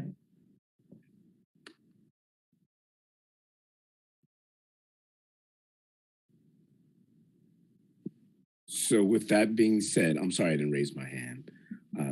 It's okay, go ahead. I think this may go back to, I don't want to get her name wrong. I think it was Jamie said that, is this what we want to include for the SEL, what we're trying to do here? Because as I hear this, we're equalizing, then we're increasing, and I think someone just spoke and said that this is going to be a highly debated topic here, which I think money always comes down to being the one. Teachers want more. The state and DOE, where is this coming from? And this is going to be a very hot topic, or are we trying to focus on SEL here? So I kind of went through the ebb and flow of emotions and thoughts on this and agree with so many different points. Is this what we want to embark on for this specific SEL initiative here? That's just my thoughts. I would like to see us remove this item from this particular topic, knowing that it's important and we might put it, you said we might put it in the other ones. I think we have a lot more thought and deliberation than we can give here at almost 9 o'clock tonight about what this looks like, because Shelley's point about, decreasing or increasing, equalizing, or I think it's a lot to think about right now. And I think we owe it to ourselves and others to get it right. And I'm not quite sure we're in the right frame of mind tonight to do this. So I would say that we take it out for now as we work to approve these recommendations, knowing that it does need to come back into some part or some scope of what we're doing, but maybe not here in SEL and poverty. I think we also risk this entire thinking around SEL to sync based on like the conversation, then getting focused on that one item. Like it could sync a lot of other important things that are here if we keep it with the other bulleted items. And I completely agree. Yes, I completely agree with that. I was Stephanie, totally 100%. I just wish that we had like another month of the task force, because since it has this much discussion and conversation, like we could create a whole nother recommendation on just that item. But that's for, I guess, for another day or another task force. So if someone wants to send me some language in regards to equalization or increasing teacher salaries, we can discuss that at the next meeting and have that just as one of the overall recommendations, and specifically lay out, as we focus on these topics, this one issue encompass all these topics, and really just flush it out that way. What do we think about that? Because as agreed, we all said that it falls under all the topics that we have researched in the subcommittee. And as I wish we had more time too, and I was very stumped to know that we had to wrap up in such a short time, because I know everybody's time is precious and these topics are our passions and it's very important to us in the work that we do. And I do feel rushed. I will make that note. However, we just can only try to get what's done. I am always available for conversations as well as we continue this work and as I continue the work in the legislature behind these issues. So this is not an end all be all. This is it's just a pause, a semicolon.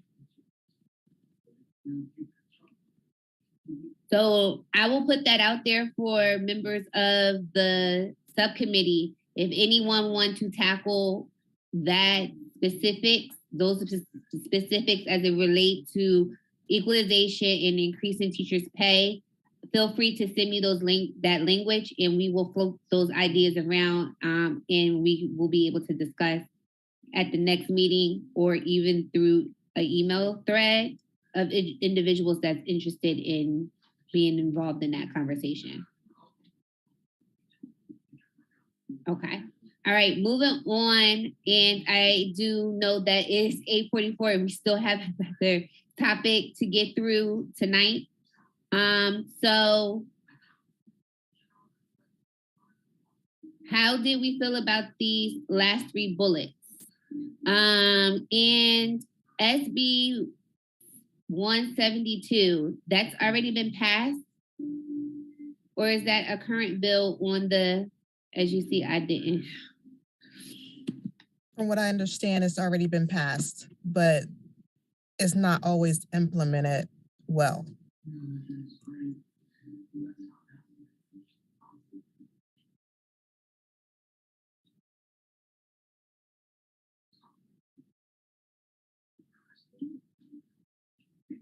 Okay.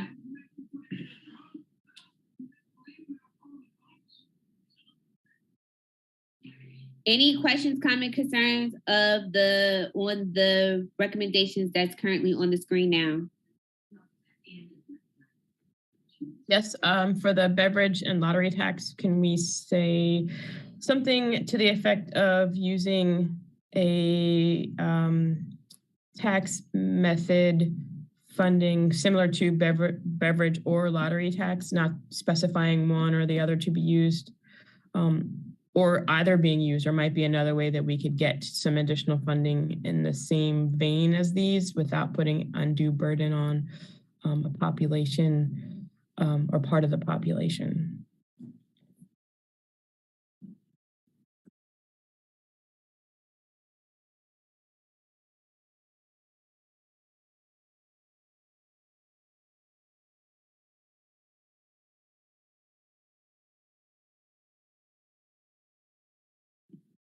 Sorry, Stephanie. So take out this or use a tax type? No, I don't mind you leaving them as examples, but I don't want them to be the only way that we generate this revenue.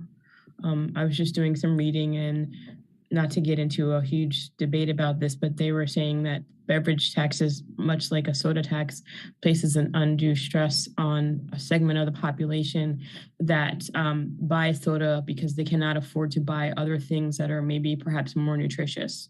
In grocery deserts where you only have maybe a fast food location or a convenience store that's close to you, those are the types of people who would be faced with the increase in the cost of soda, knowing that perhaps there's no juice or milk or whatever available to these families. And I can send it to you. It's a lot. I just don't want to put an undue burden on people who are already being burdened just because of situations they might find themselves in. So I want us to be able to raise revenue in a way that will help. And your examples are good, but maybe they're not the only way that we could raise this revenue, is what I was trying to say. With the language, like how I just typed it, using a tax type method funding like a beverage? Use maybe such as beverage or lottery tax.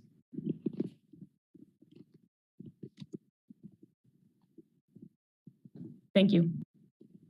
Thank you. I mean, I have that ugly feeling about building something beautiful versus something that, as you said, is poverty culture, that impoverishment created by the system in getting something good at it. There is 1,400,000 corporations in Delaware. Each will give $1 a month. $1 a month. We will be in a different ball game. $1 a month. $1 a year, there will be so different. But that's the kind of, our imagination has to go through other things and not to, try to get something good out of, casinos or all the thing that is so bad in society. But, we got the idea, but we need to be more creative. So from my understanding, Delaware is a general fund state. We don't have specific taxes going to fund specific things. From my understanding of the revenue streams here in Delaware, as well, we address sustainable funding in the House concurrent resolution in relates to funding for SEL. So I unless we need to specify this, I would say we could take it out because the resolution calls to create sustainable funding for SEL. I just want to make sure that was okay. Mm-hmm. Is that okay? Yes, put it in the notes? No, you're fine. Okay. All right.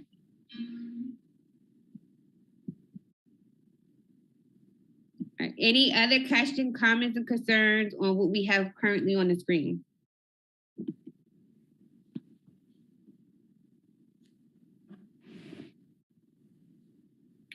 Okay. Are there any members of the public that want to yield public comment towards the recommendations on funding for SEL? There are no members of the public.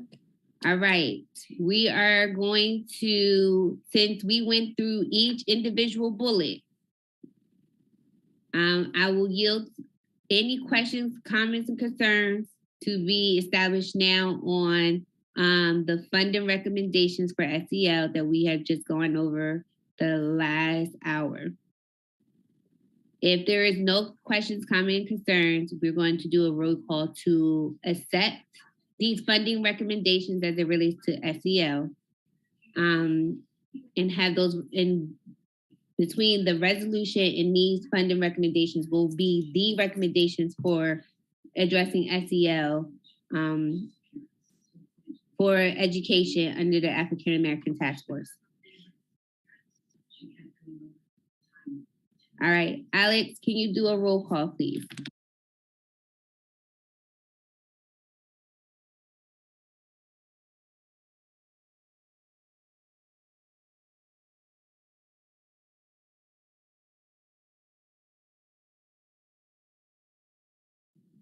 Or my PowerPoint crashed. Let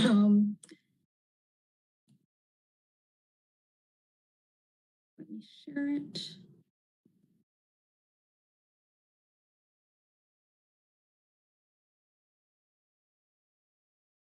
Can everybody see that?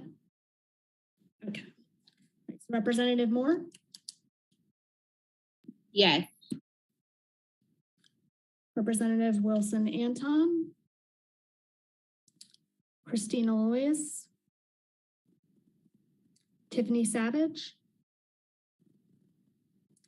Kyrie Bay? Kyrie Bay, yes. Simone Philpotts? Gloria Ho? Yes. Amanda Holman? Yes. Leslie Footman? Jamie Bailey? Yes. Dr. Woods? Stephanie Ingram? Yes. Krista Davis?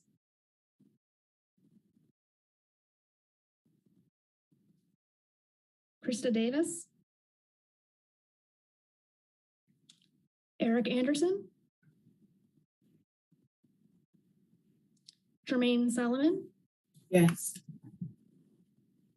Dr. Pepakai? Dr. Rouser?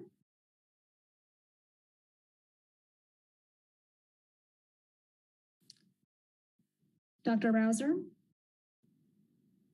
Jenny Fracucci? Yes. Monique Martin? Yes. Dr. McCove? Yes. Dr. Harp?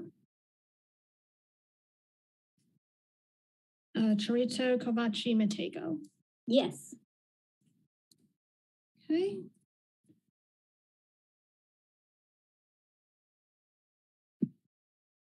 Did we have enough for quorum? That's what I'm trying to figure out. I gotta count this again.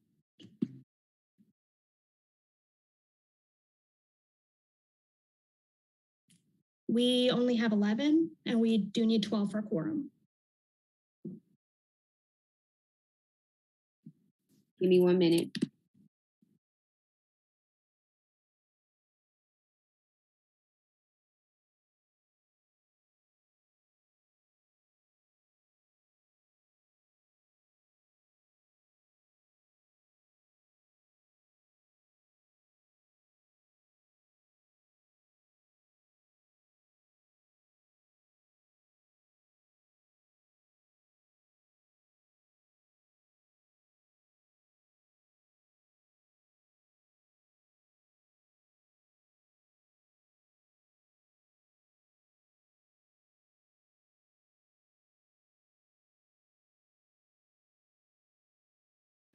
Everyone can take a break for a minute before we get to the second half of tonight's meeting. I know it might be dinner time. I know everyone looking at me like we're still doing the second half. Yes, because we still have to adopt that, and next month's meeting is for the last two work group topics. So I'll hopefully we can move through it swiftly and quickly, but I'm trying to get one more person to log on so we can vote officially and have some recommendations come out our subcommittee.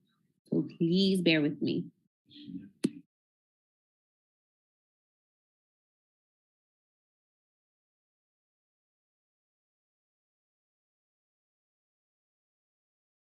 There she go, Dr. Rouser. She's connecting. Okay. You can disregard my text. Oh, you text me. I'm That sorry, is I missed okay. that. All right. We just voted. We were just taking vote for adopting the funding recommendations for SEL. Yeah, and I was ready to do that, but I had to leave. So I'm coming back on, and you have my vote. And I didn't have your number to text you and tell you, and I couldn't put anything in the chat before I left. So yes. All right, Alex, that puts us at assuming that the other thing, the salary thing, I didn't see the final slide. Oh, so the salary we took out, and those individuals who have recommendations on what that specific language should look like in regards to equalization and increase, we're going to just make that a general recommendation as it relates to all the topics encompassed within this subcommittee that we worked on. Sounds good. Thank you. So it will be in that definition. As to the points that was made, is going to be a broader conversation in regards to it. And that will already help us prepare for that argument. Makes sense. Mm-hmm. Okay, so if we have the vote of Dr. Rouser, we have 12 votes, and we do have a quorum for the funding.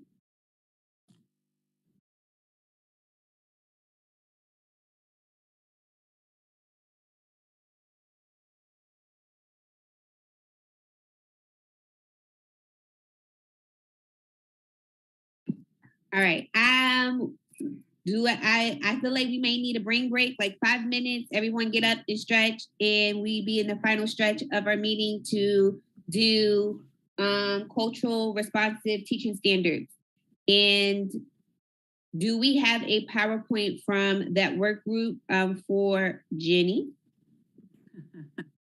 No, we did not know. It was unclear to us that there was an opportunity to do a follow-up or additional. We did not understand that as a charge.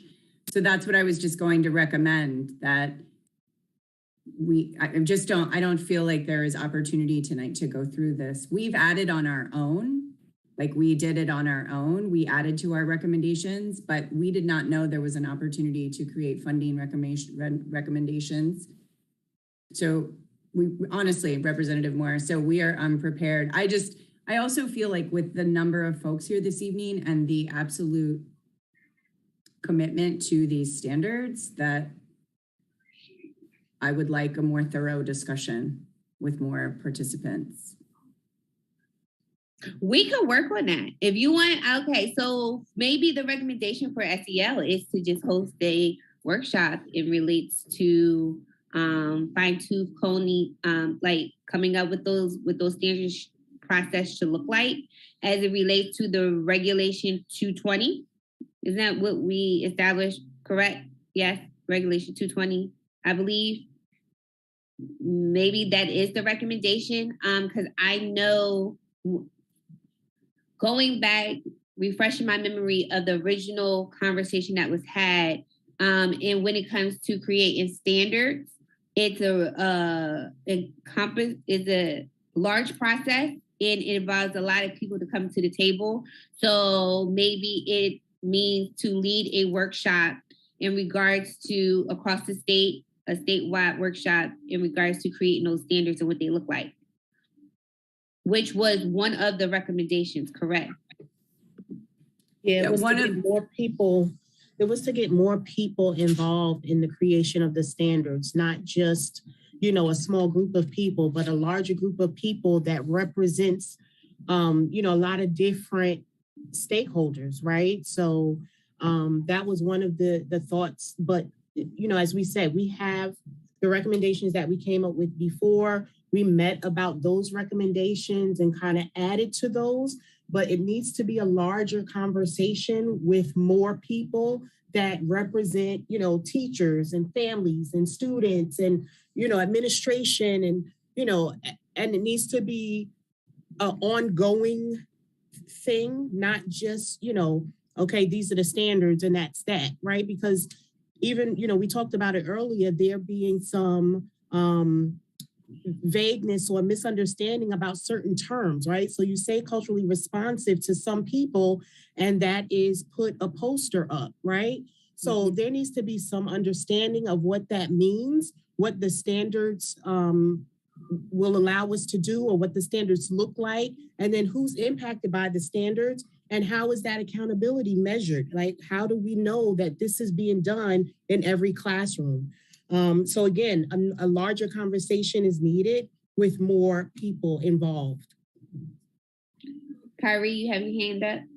Yes, to echo both statements, being part of that small little group there, I think the model that has been laid forth before, I think I said this in earlier meetings, by the way Terry Lawler and that department put together the SEL teams and workshops and crosswalks and brought all those stakeholders together, we can definitely mimic that process, and you can see the work and the progress that has happened that way.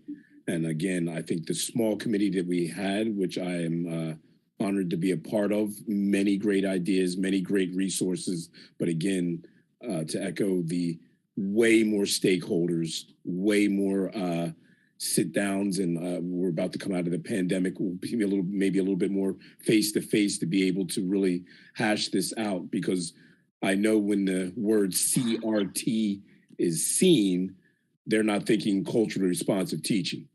And that is the uphill battle that we're doing. And I think we really need to bring in way more stakeholders than the all-star team that we do have here to really hash this out. And I think what Jenny said, I had no idea that we would even have the opportunity to present this at this moment for funding and all. And I'm hoping that we have many more opportunities to continue this much needed conversation. I am committed. I feel like I said that a lot, but I am committed because there's cultural responsive teaching standards is going to go hand in hand with legislation that was signed into law over the summer. And without having these cultural responsive standards in our law, in our code, then certain things will not be taught with fidelity. And it's going to pretty much, the integrity of some legislation will not be done like how we need it to be done. And we're going to continue to have instances of where it needs to be addressed as far as racism in our curriculum and different things like that.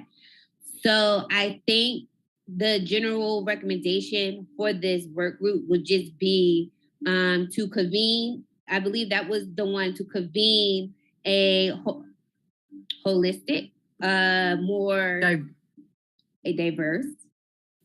Okay. All right, you can finish your statement. This was your baby. Go ahead. You were one of the ones who. I didn't mean to interrupt you, Representative Moore. No, you're fine. I need I need help with some words. No. It was to create a diverse stakeholder group to write culturally responsive standards. Yeah. And I think that was everything else that we recommended would end up sort of being the work of that convened group.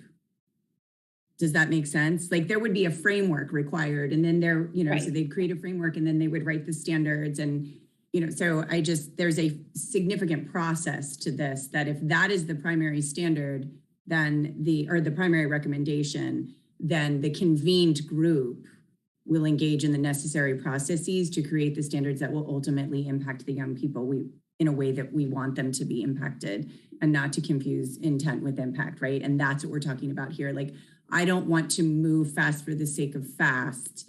I want to do the right thing so our students are impacted. Yeah. Kyrie, do you still have your hand up? Okay. So do we want that to the members of the work group topic of cultural responsive teacher standards? Are y'all okay with that being the recommendation that we have in regards to that? And I will make sure that I hold myself accountable to make sure that we are going to continue these conversations and work with you all as partners to convene this diverse group and to continue these conversations to start addressing these standards and meeting with different groups across the state and stakeholders like parents and students and educators and school leaders and different agencies as well. So I'll yield to the group. How do y'all feel? Are y'all okay with that?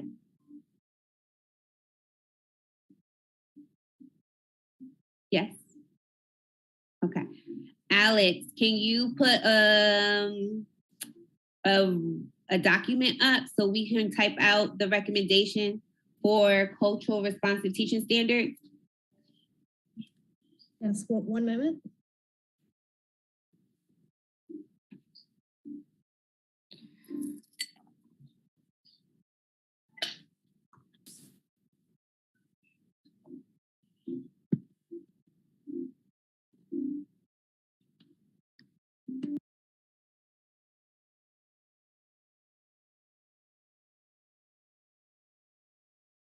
Everybody see the document? Did you, Alex, there was a document that had the original recommendations on there. You can just copy and paste the bullet point that said to convene a diverse group.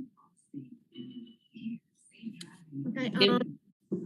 Would it be, do we want to take the original recommendations? And we just want the one recommendation on that list that talked about convening a diverse group to adopt, to work on in the creation of cultural responsive teacher standards. Okay. Not specifically worded that way, but summarized.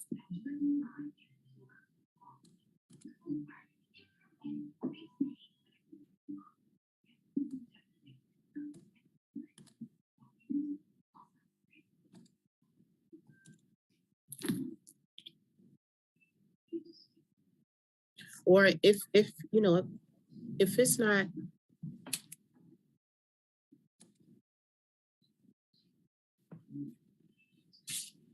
Go ahead, Jermaine, you can finish.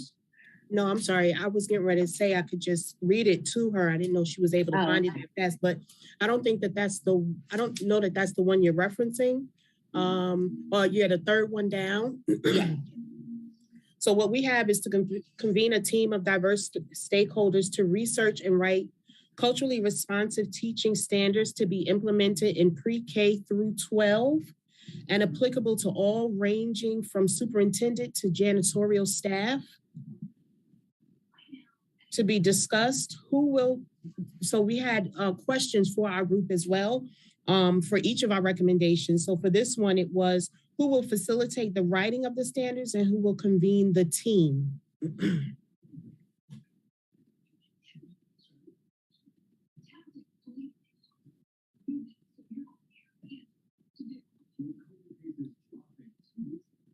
So with what you have there, I think we're just adding and applicable to all, ranging from superintendent to janitorial staff.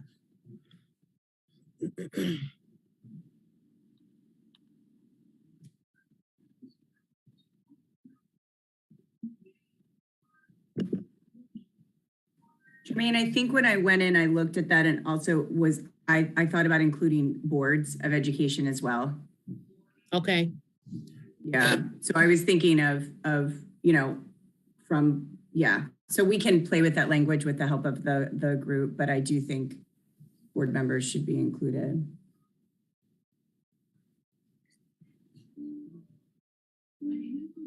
Go ahead, Shelley.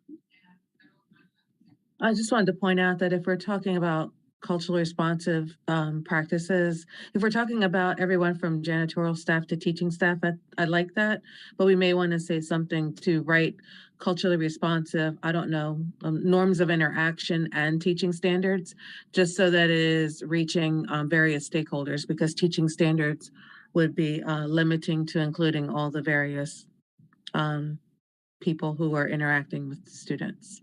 And for that matter, with each other, like, you know, just professional interaction. So I think that might be helpful. And then the one before that about one-off courses, I think we'll need to change that language there to just something that says invest in developing culturally responsive educators through a comprehensive ongoing professional development, as opposed to the one-off courses language. I get where it's coming from and it's spot on, but it probably isn't the language you want to have for our recommendation, in my opinion. We're going to take that out, and the recommendation is going to be the full pledge converse a team of diverse stakeholders. Oh, so that's gonna take care of that. Okay, thanks. Yep. So Alex, take out that bullet. Yep. Take out the top and the last bullet. Yep. And can you make this a little bigger for those who may have squinting eyes like myself? Just so everyone can see it. All right, that works. Yep, that works. Thank you. All right. Shelly, is your hand still up? Nope. Okay. Sarita. What I was thinking is this something that will include, because it says diverse stakeholders, I don't like that word, but people of interest, will that include that are mother, that so diverse in community? I understand why you wouldn't like that term. But I think for the sake of this, diverse means in every aspect. So like a mother, a student, a parent, community members, because they might not be a parent. Someone like, for example, me, I won't be, but I love to. Yeah. So you would be still considered a diverse stakeholder, because it's just not it's just not a teacher or a legislator at the table talking about these standards because I have to run the bill and the teacher have to teach it, but making sure that the audience is broad and inclusive of everyone from the community. Diverse people of interest. Please help me. I mean, we are trying to change the world, and we continue using those ugly words as stakeholders. We are like, it's normal. We're normalizing that somebody was taking the land of these people with stakes. That was exactly, I want this land. I want this part of the land. Well, I appreciate that. Well, let's change the language. I appreciate your attention. I appreciate you naming that. All right, so I need I gotta dig in my adjective synonym book. All right, we want to take out the word. Go ahead. I was gonna say, what about partners? I mean, do you prefer partners? Do you prefer, because what about the word inclusive? Diverse, inclusive partners. Is that what you're saying? A wide range of inclusive partners. Mm-hmm. Mm-hmm. So I do have a question. I do understand like the rationale behind changing the language, but are we changing it to something that they're going to understand what we mean? Because like when me hearing back what you're saying, I wouldn't necessarily hear that and assume that you're talking, and I know you don't like the word, but I wouldn't assume you're talking about stakeholders as far as like students, parents, teachers. So like, what could we use where they're going to know exactly who you mean? So going back to how we're going to do the definition for restorative justice in the appendices, we can make sure we specify what this clause means.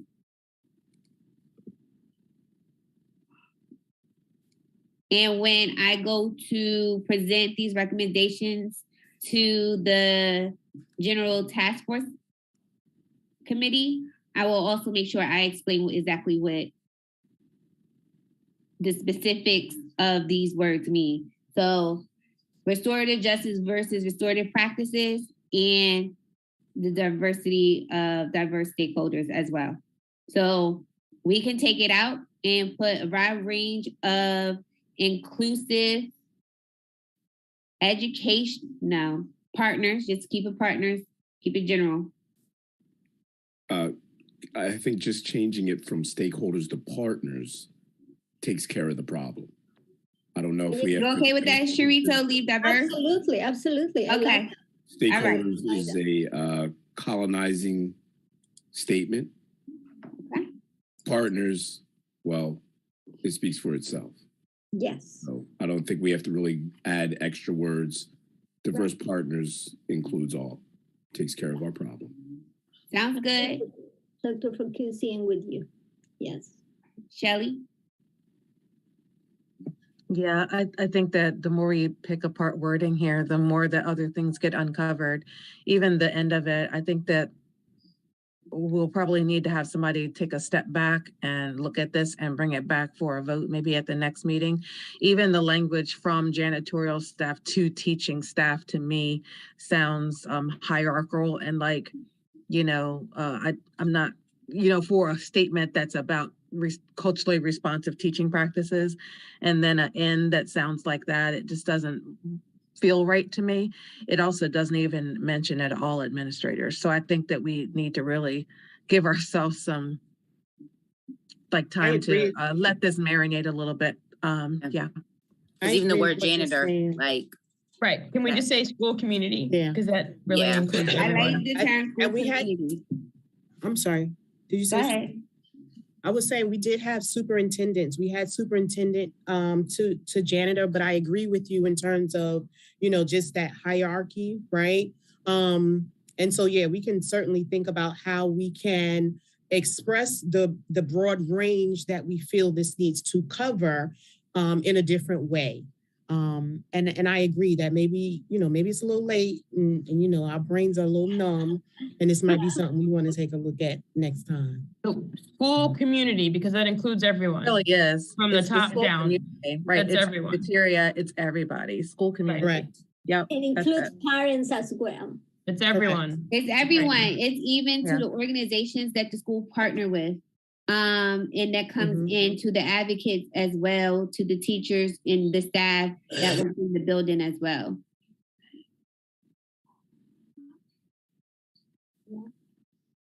Thank you. No problem.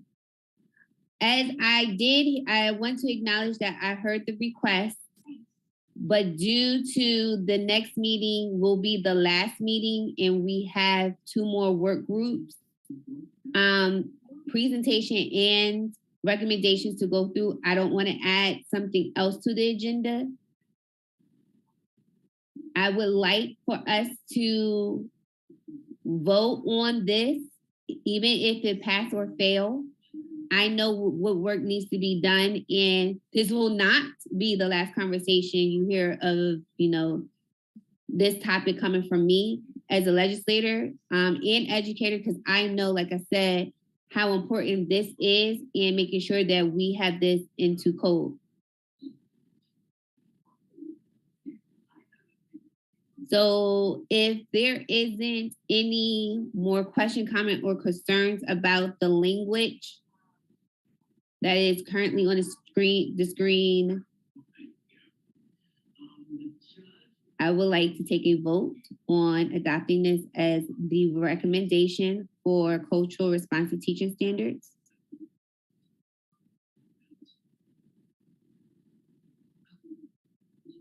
Alex, you could take a vote. I'm also trying to get y'all out of here in the next 10 minutes. Right, so Representative Moore? Yes. Representative Wilson Anton? Christina Loyas? Tiffany Savage? Kyrie Bay? Kyrie Bay, yes. Simone Philpotts? Gloria Ho? Yes. Amanda Holman, Yes. Leslie Footman, Jamie Bailey, Yes. Dr. Woods,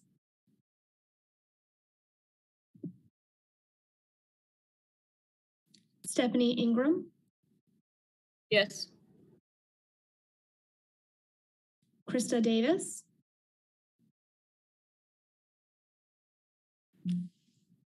Eric Anderson, Jermaine Solomon, Yes. Dr. Pepakai,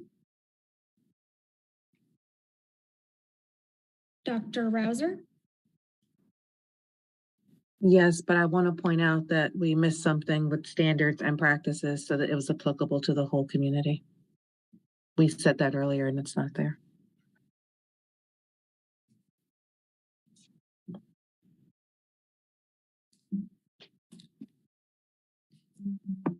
Jenny Vercucci,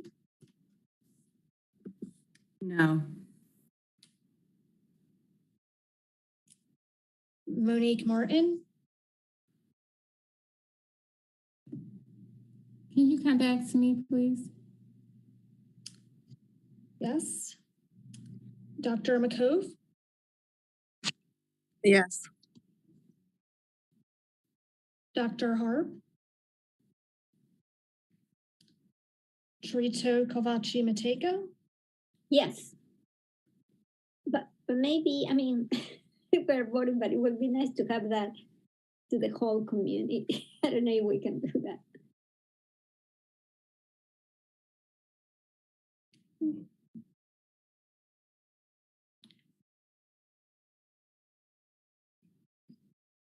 okay, Monique Martin,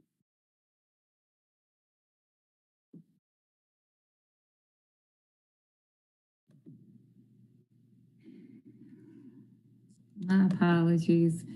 I'm between, and I know everyone is, I'm between exhaustion, trying to process everything and trying to make sure that it's been given the proper amount of energy.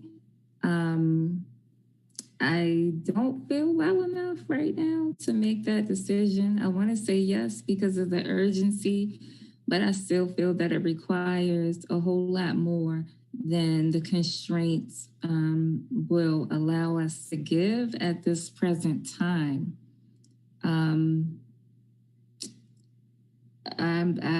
I just don't know. My apologies.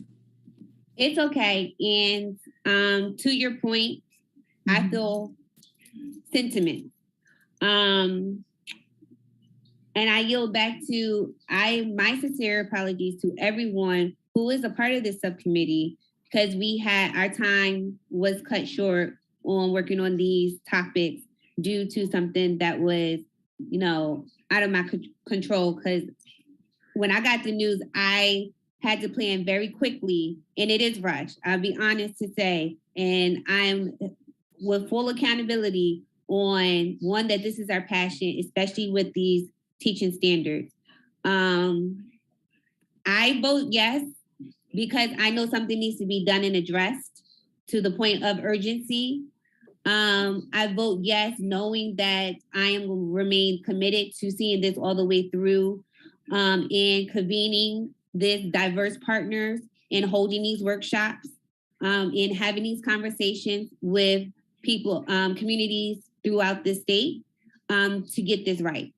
And to the conversation that was initially had in regards to putting these standards together, the amount of time and commitment that it actually takes to make sure that all the voices are at the table.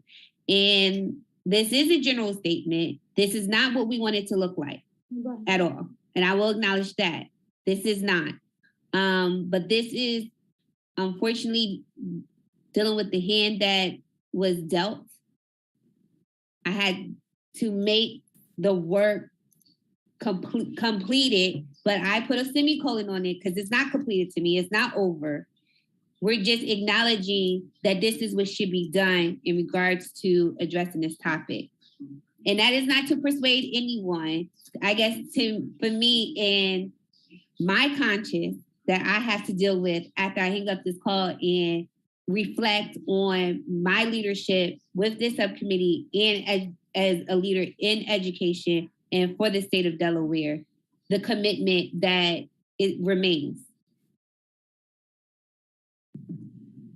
Thank you for sharing that, Representative Moore. I regret to say that I have to vote no, partly because of the case that you just made regarding the conditions in which we are confined to in this moment. These are some of the conditions that we fight to disrupt.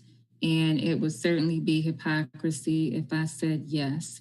I understand everything you said and believe in us coming together for this cause. But at some point, we have to push because it's worthy of so much more that we have to give. So again, my apologies. No need to apologize. Vote your heart. Okay, so we only have 10 yes votes, so it did not meet the quorum to pass. So now it's in the record. When I go to the general task force meeting and I report out our recommendations, I'm able to say, this is why this was voted down and give the reasons behind it. And like I said, I remain steadfast in ensuring that this will not be the last time that you hear me talk about this. And I will be reaching back out to the members of this subcommittee, to those individuals who want to continue to work on these efforts along with me as partners to get this right. And Representative Moore, if I may add, there's still an opportunity. Maybe hereafter we can discuss we had a design team conversation a few meetings ago, and I've been working on expert partners to support because it is such a huge task. And one institution of higher education actually signed on to collaborate with our IHEs, and I actually told them who you are and what we were trying to do. And I did that in collaboration with Dr. Alois, who is not here this evening, but that was one of the action items that I moved forward with. And Jenny is also a part of that piece. So we can, connect hereafter so that this is not in vain. And we will make it come to fruition. Thank you so much for your vision and your intentions.